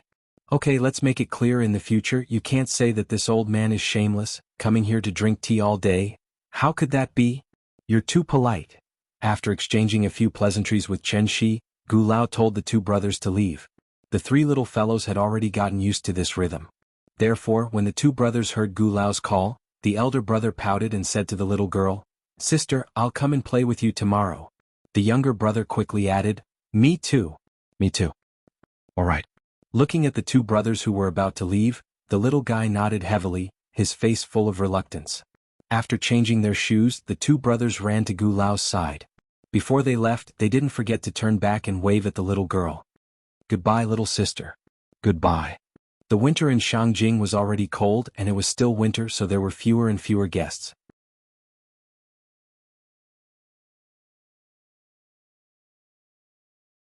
Because the two brothers had to stay with Chen Shi for a night, Gu Lao offered to give Chen Shi 200 yuan for living expenses, but Chen Shi decisively refused. It was okay to foster children, but giving money would be looking down on him.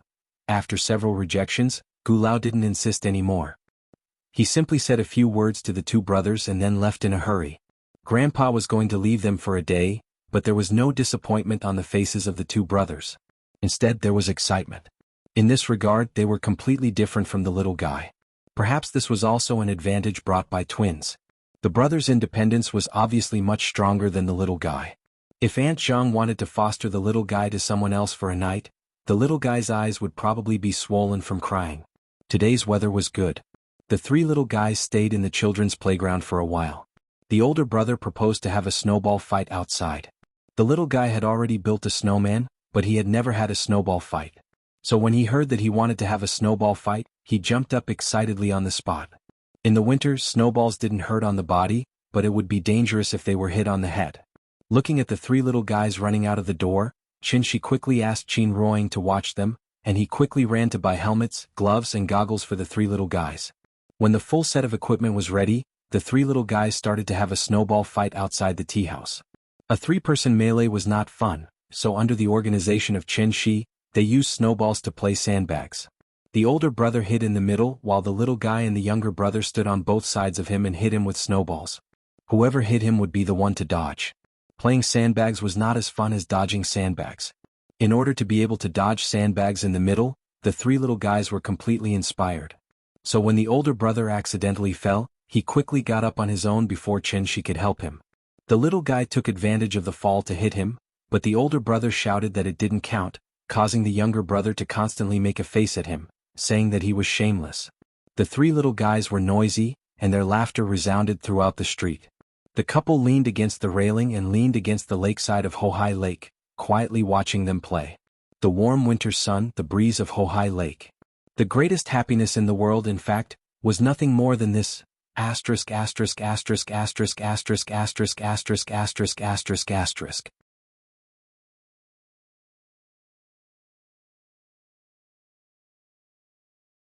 Chapter 176. Today's weather was really good, causing the tea house to have a few tables of guests for the first time. Even though the sun was out, the temperature should only be 3 or 4 degrees. The three little guys had been jumping around the whole morning, they were already tired and sweating profusely and gasping for breath. Strenuous exercise in the winter was easy to get sick, so Qin Shi took out 3 pills from Big Cat's snack tray and let each of them take one. Afterwards, Qin Shi also brought out 3 rattan chairs for them. When the three little guys were tired, they sat in a row outside the tea house, basking in the sun while discussing what to do next. The two brothers also had a restless personality. After resting for a while, they proposed to go outside for a stroll.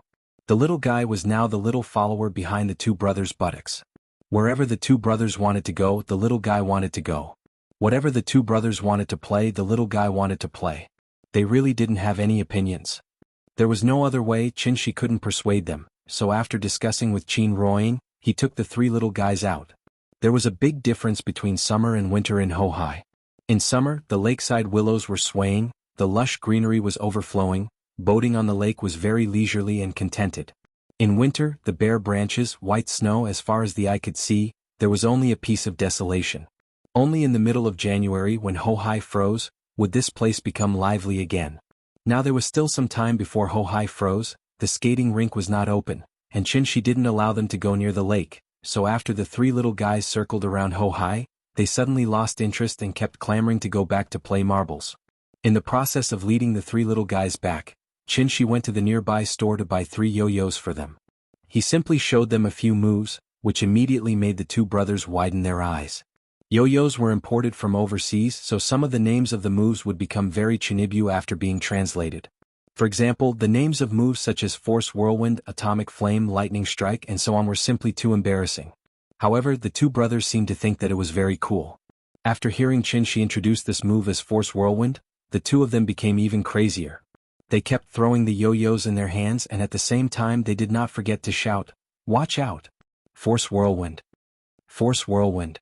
Bio bio bio! Watch my lightning strike! Take this!" The two brothers started fighting with their yo-yos. When the two ropes collided with each other, they immediately formed a dead knot, and it took them a lot of effort to finally untie it. Perhaps it was the difference between boys and girls. The little guy wasn't interested in the strange names of the moves.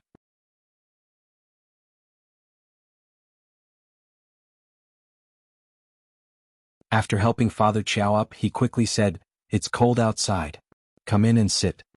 Seeing this, Chow Yuan quickly mediated and said, "Dad, let's go in and talk." The father and daughter of the Chow family came specially to thank Qinshi. Wuxia's medical field divided chronic kidney failure into 4 stages: renal compensation stage, renal decompensation stage, renal failure stage, pre-uremia, and uremia stage.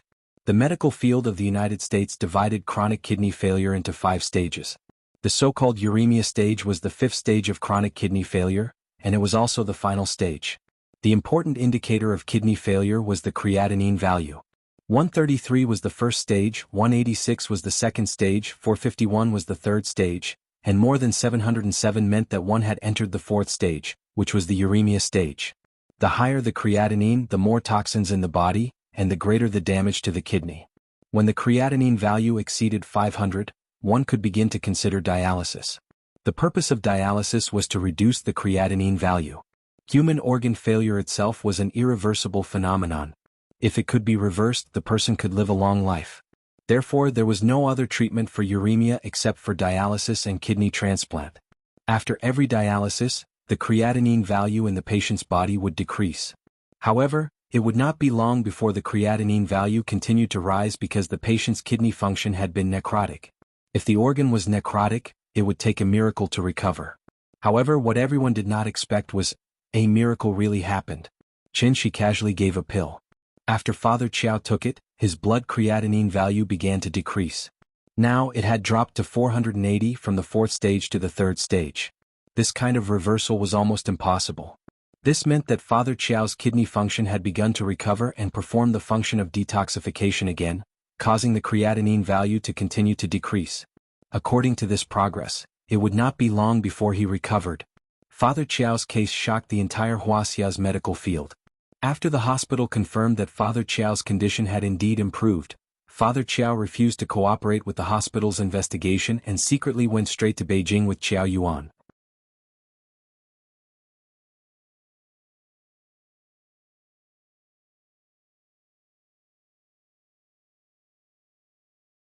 At the mention of his daughter, Father Chow finally opened his mouth.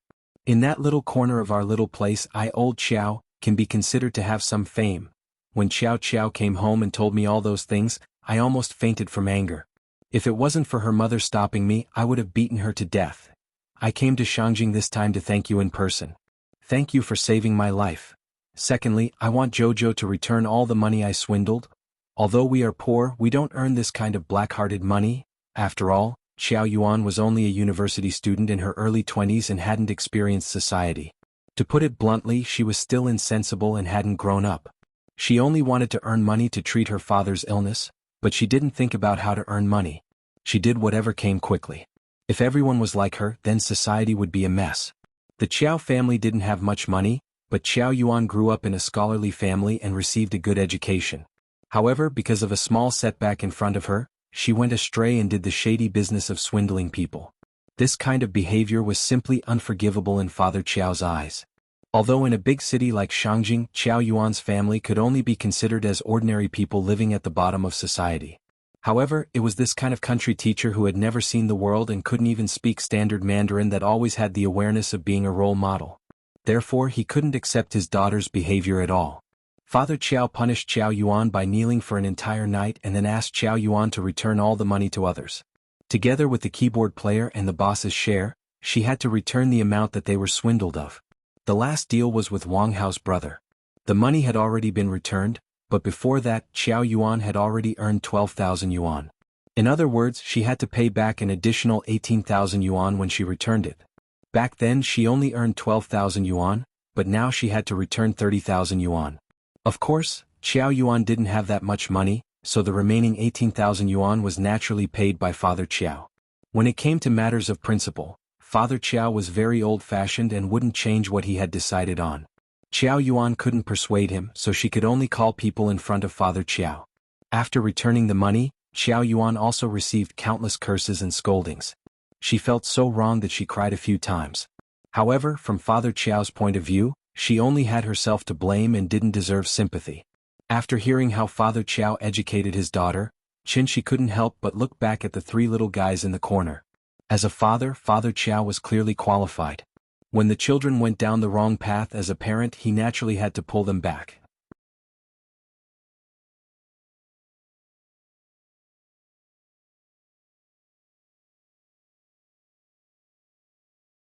Chapter 178. At 4 o'clock in the afternoon, the family of three brought their two followers back to the Sihiyuan.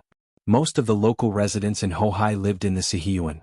Therefore, the two brothers didn't feel that there was anything special about their two-section Sihiyuan. This place only had an extra front yard and a few more rooms compared to a normal Sihiyuan. But because this was their sister's home, the two brothers were curious about every room. Once they entered the courtyard, the little boy led them everywhere. The back room, the west room, the east room, the main hall, and the back room. They ran through every single room. They even alerted Qin Yongyan in the study. When the little boy saw his grandfather, who had not shown up for a long time, he immediately stood under the eaves and sweetly shouted, "Grandfather!" When the two brothers heard this, they very obediently followed the little boy and shouted, "Hello, grandfather!" Qin Yongyan lowered his head and looked at the three little ones in front of him. Then he couldn't help but laugh. Using his hand to pat their heads, Qin Yongyan smiled and said, "Good boys, you guys go play." The little boy nodded and led the two brothers into the main hall. She was still a little unfamiliar with her grandfather. If it was Aunt Zhang, the little boy would have already run over to her and asked for a hug. Looking at the three little guys running away in front of him, the smile on Qin Yongyan's face didn't disappear for a moment. He looked to be in his 40s, but in reality Qin Yongyan's real age was even older than Aunt Zhang. At 30, no doubts; at 40, knowing destiny; at 50, ear docile; at 60, and senile; at 70. The so-called ear docile didn't mean that one's ears were sharp, but it meant that one could listen to unpleasant words. It didn't matter if one was cursed or scolded. Nothing could go against one's heart. At this age, one had basically seen through life and seen through fame and fortune. Perhaps it was because of his state of mind, Qin Yongyan's recent cultivation progress could be said to be very fast. He was almost at the late stage of qi refinement. As his cultivation progressed, Qin Yongyan became more aware of Qin Shi's power. His son-in-law was so powerful that his father-in-law couldn't even raise his head in front of him. But it was also because of this that his daughter was living a happy life now. Qin Ruoying didn't even dare to imagine such a life. Even he felt like he was living in a dream. Thinking of this, Qin Yongyan could not help but shake his head and return to the study. After the three little fellows walked around the entire courtyard, they finally returned to the front of the main hall. Because they wanted to have a good game of hide-and-seek. Rock, scissors, paper. Rock, scissors, paper. After 3 draws, the little fellow and her brother used scissors, while her brother used paper.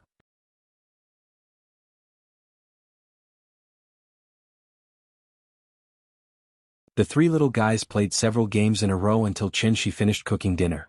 They reluctantly returned to the west wing under the husband and wife's greeting. After dinner, the sky was already dark. Qin Ruoying did not allow them to go out and run around, so the 3 little guys sat on the bed and watched cartoons. The elder brother wanted to watch Pigman, the younger brother wanted to watch Boonie Bears, and the little fellow wanted to watch SpongeBob SquarePants.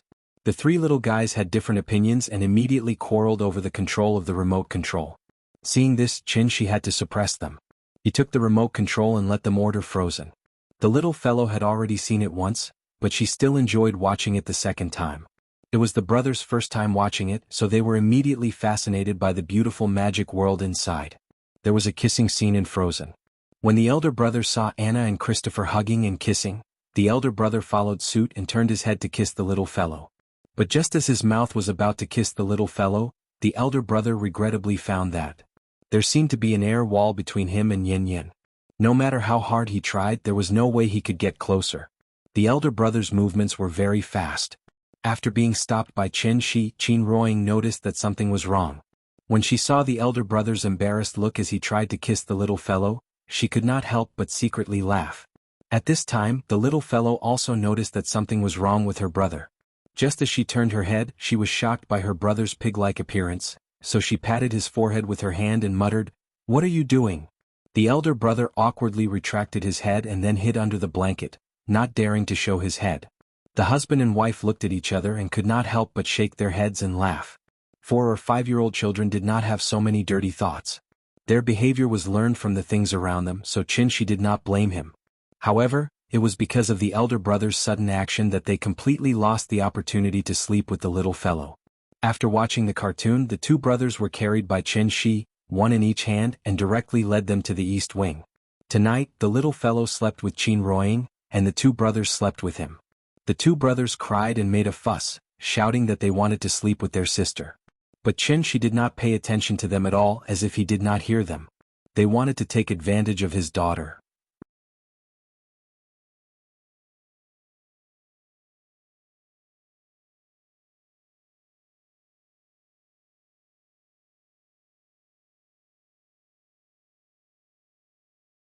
Every time Qin cultivated with all his strength, he would naturally have an aura that could swallow mountains and rivers.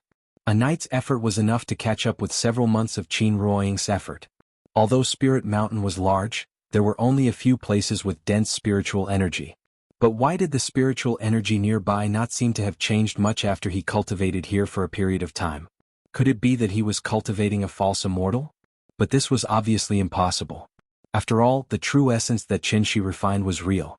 He was still worried that if he cultivated with all his strength, he might devour all the spiritual energy nearby, causing Spirit Mountain to become a dead mountain without any vitality. But who would have thought that such a strange situation would occur now?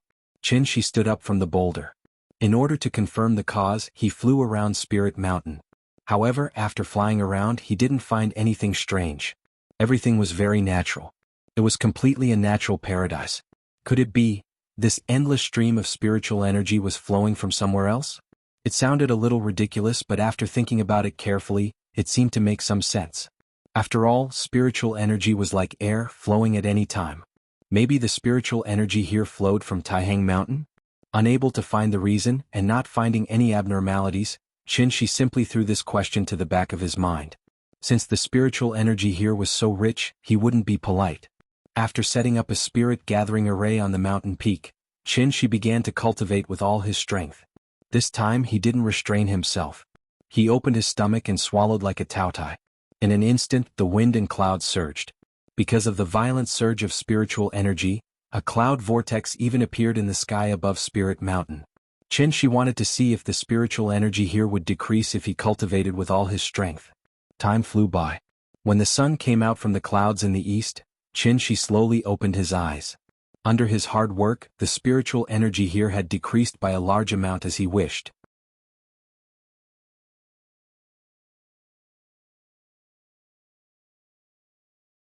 Chapter 180.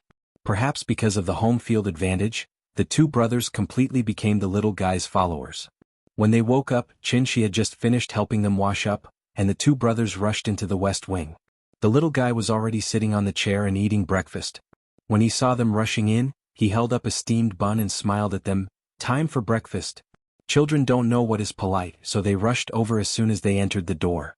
The older brother saw that there was only one chair in front of him, so he pushed his younger brother away and quickly sat on the chair himself. The younger brother was not happy, so he pushed him a few times and squeezed in to sit with him. "You go over there." "I don't want to. I want to sit here." "Get out of the way. You're squeezing me." "What?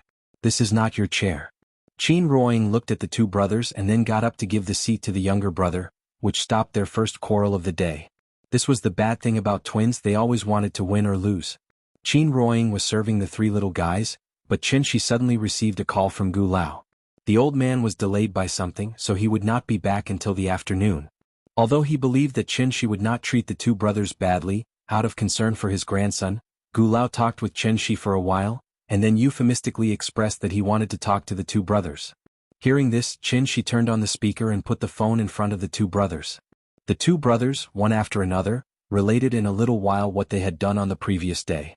After listening, Gu Lao finally felt relieved and hung up the phone. She told the two brothers that their grandfather would come back in the afternoon to pick them up. However, what he did not expect was that the two brothers were not sad at all after hearing the news, but jumped with joy. "Uncle, can you take us out to play?" "Huh? Where do you want to go?" "The amusement park." Hearing this, Shi and Qin Ruoying couldn't help but look at each other. It was probably because they heard Nian bragging about her experience at the children's playground that the two brothers engraved that place in their minds. Just like Nian in the past, she was very envious of others, but Auntie Zhang couldn't bring her along. Thinking about it, it was quite pitiful. Thus, Shi patted the brothers' heads and said with a smile, "Okay, Uncle will take you there. We'll leave after breakfast, okay?" "All right." The two brothers were so excited that their faces turned red, while the little fellow was smiling proudly at the side, as if silently saying that they were basking in her light. What was the reaction of the child when he was excited? He stomped his feet. After hastily eating breakfast, her brother ran to the steps outside the west wing. He kept jumping and shouting, "Hurry up, hurry up."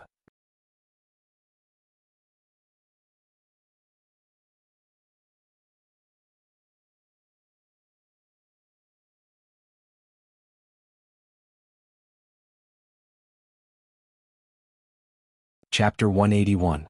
Inkai Swithlani. The ticket price for friends was so high, but seriously it was not worth the price.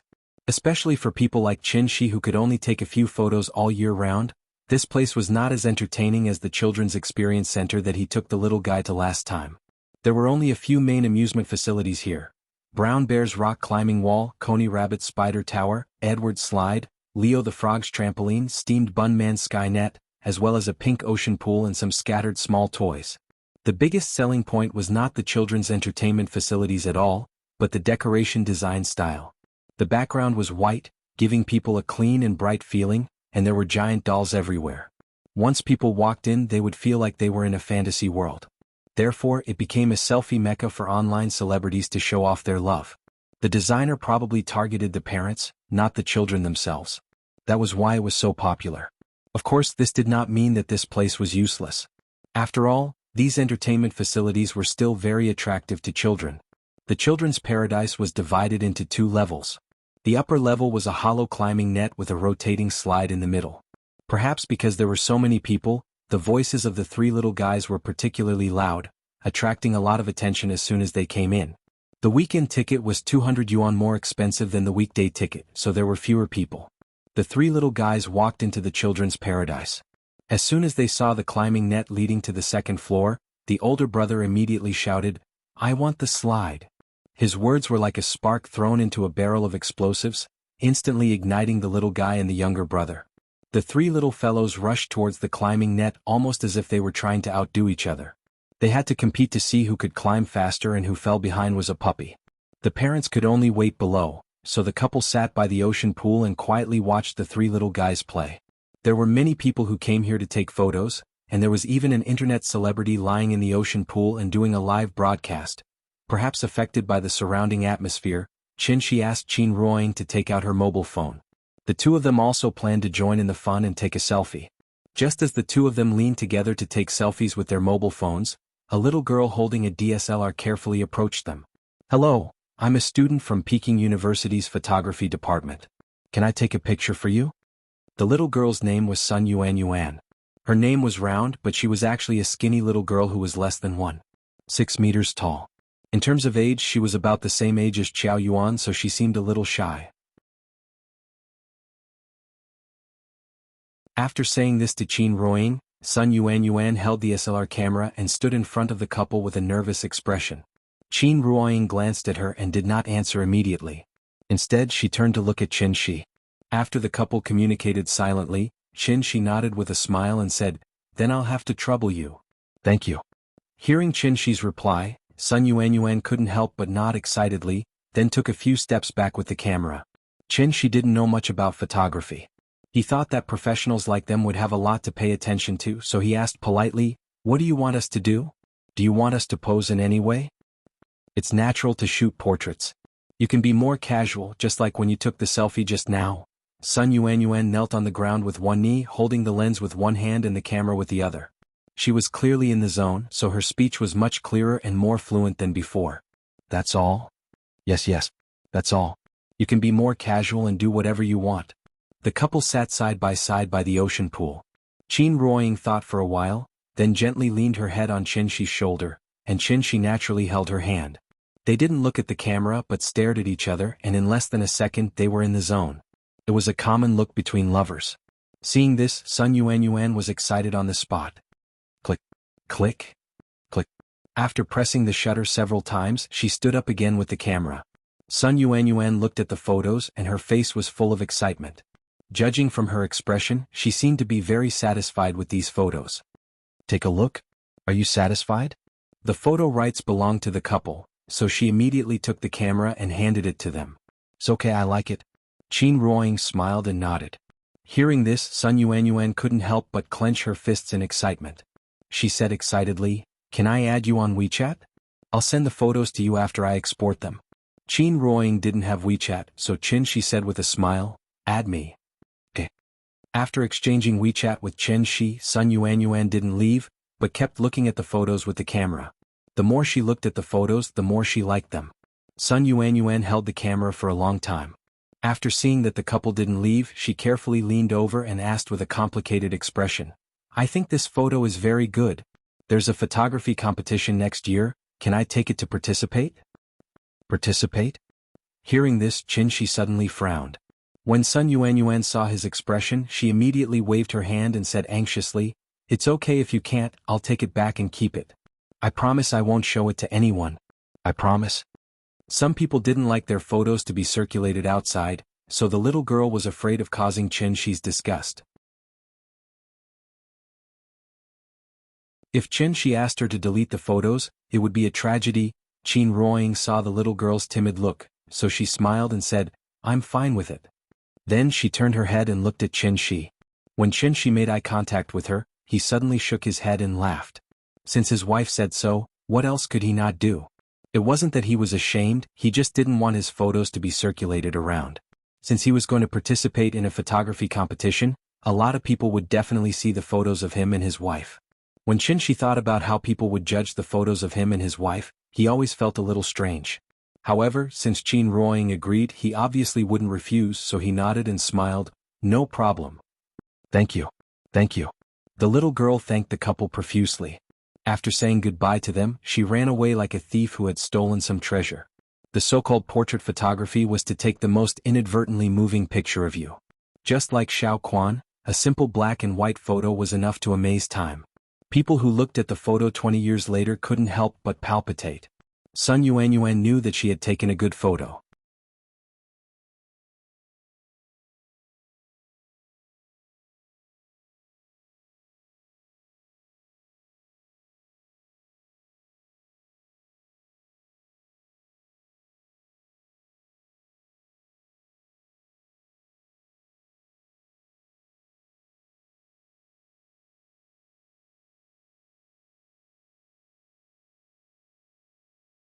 After returning to Earth, even though he was half-crippled, Qinshi could still be said to be the most powerful person in the world. However, as long as he didn't step into the immortal emperor realm, he would always be immortal. How insignificant were mortals! Even if he had reached the soul formation stage, he would only be one of the stronger ants among thousands of ants. Under the frosty snow and the bright moon, Qinshi's lonely figure floated in the air. He looked up at the bright moon. Then he suddenly looked up to the sky and roared. Surging true core strength kept surging out of his body. As his sleeves fluttered, an invisible shockwave spread out wildly with him as the center. Boom, boom, boom. It was like a bomber carrying out a carpet bombing. With Qinshi as the center, wherever the true essence spread out, all the rocks and vegetation would explode and scatter in all directions. In the blink of an eye, the already incomparably huge crater was actually expanded by him once more. A sword and a knife appeared in Qinshi's hands again. However, just as he was about to merge the sword and knife, Qinshi's mind suddenly flashed with the smiling faces of Qin Ruoying and Yin Yin. The frost sword and knife turned into snowflakes again and fell one after another. Then Qinshi's figure suddenly disappeared above the ruins. The next morning, Maybe it was because of the time they spent together that the husband and wife almost reached the level of telepathy. Therefore, after Qin Ruoying got up, she felt that something was wrong with Chen Shi today, but she couldn't tell exactly what was wrong. After serving the little fellow breakfast, Qin Ruoying helped Chen Shi pack up as usual. When she was about to take the little fellow to the tea house, Chen Shi suddenly spoke. "Ying, you can practice at home. I'll take Nian to the tea house." Qin Ruoying's face suddenly showed a big question mark. She looked at Chen Shi, but Chen Shi was smiling. She couldn't see anything strange from his face. Qin Ruoying was silent for a while, then asked seriously, "Why? Your cultivation progress is too slow. The beginning is the time to lay the foundation. If the early progress is too slow, it will affect your future development." As he spoke, Chen Shi touched her smooth face. As if to prevent her from thinking too much, Chen Shi paused. Before she could speak, he continued to add, "Wasn't it to cultivate feelings with Nian before? I think it's about time to cultivate. We can't be around the child all day, right? I don't care, but it will affect your cultivation. Didn't you say you would accompany me for 500 years? If you don't cultivate, how can you accompany me?" "Okay, I see." Qin Ruoying nodded, then turned to look at the little fellow who had run out of the west wing. Seeing this, Chen Shi called the little fellow and said to her, "Nian, Mom has to study today, so I can't accompany you to the tea house. Dad will go with you, okay?" After hearing Chen Shi's words, the little fellow tilted her head and thought for a while, then grinned and said, "Okay. Mom, you can do it. You have to study hard. Good girl, Mua. Come say goodbye to Mom." Chen Shi picked up the little fellow, and the little fellow waved goodbye to Qin Ruoying obediently. "Goodbye, Mom. Good girl, you can go." Qin Ruoying sent the father and daughter to the door. After watching their figures disappear at the end of the alley, she couldn't help but sigh. With her understanding of Chen Shi, how could she not notice the difference in Chen Shi? She chose not to ask, not because she didn't care, but to express a kind of support. No matter what Chen Shi wanted to do, she would support him. Since Chen Shi wanted her to concentrate on cultivation, then she would concentrate on cultivation. As for the rest, she believed that Chen Shi would arrange it well. Qin Ruoying returned to her room and began to cultivate in seclusion. Chen Shi took the little fellow to the tea house. As soon as they entered the tea house, the little fellow ran to the children's park and waited for the arrival of the brothers. Chen Shi made himself a cup of tea and sat behind the bar, silently watching the little fellow. Chen Shi didn't know how long the recovery of spirit qi would last. If it was just a temporary situation, it would be fine. But what if it would last for a long time? When the earth really changed from a planet in the age of chaos to a holy land for cultivation, what kind of changes would the world usher in? Everything was unknown. Human beings would always be afraid of the unknown. Since that was the case, it would be better for him to become stronger before that.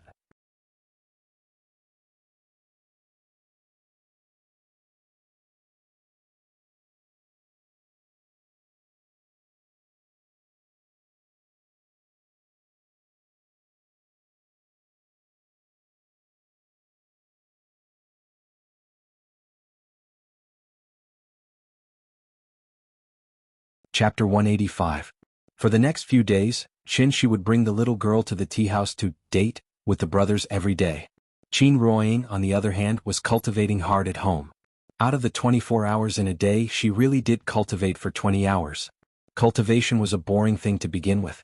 Since she had already decided to embark on this path, learning to enjoy the boredom and experiencing different kinds of pleasure from cultivation was the only thing Qin Ruoying had to do at the moment. Chen Shi had been paying attention to the news reports during this period.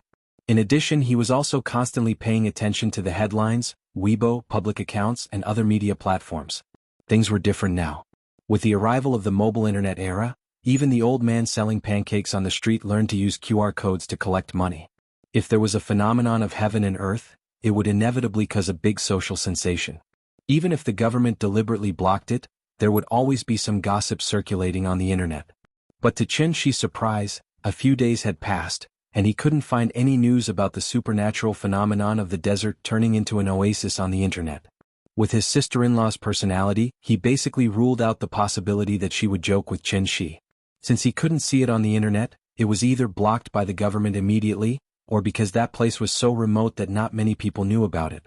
However, it was understandable when he thought about it. The recovery of spirit qi would definitely affect those inaccessible places first, which gave the government some time to react. The Wulian people were probably out in full force and on standby at any time. Why was Qin Shi paying so much attention? Because this was also a big event that could affect him. Not to mention why a planet in the age of chaos suddenly became a holy land for cultivation. There must be a big secret hidden in how he got to the heavenly jade realm. 5 years on Earth, 500 years on heavenly jade. This involved time and space, which was obviously not a level that soul formation cultivators could understand. What kind of existence was capable of doing all this? Magic treasure? Spell? Array? Or human? Why did it choose him? And not someone else? Ever since Qin Shi discovered the recovery of spirit chi, these questions had been constantly flashing in his mind. It was true that he had 500 years of experience in the heavenly jade domain, but in essence, Qin Shi had always been the kind of person who would be satisfied as long as he had a wife and children, a hot pit, porridge, steamed buns, and 2 tails of wine. There was no shortage of ambitious great men in the world, but there was no shortage of contented mortals like Qin Shi.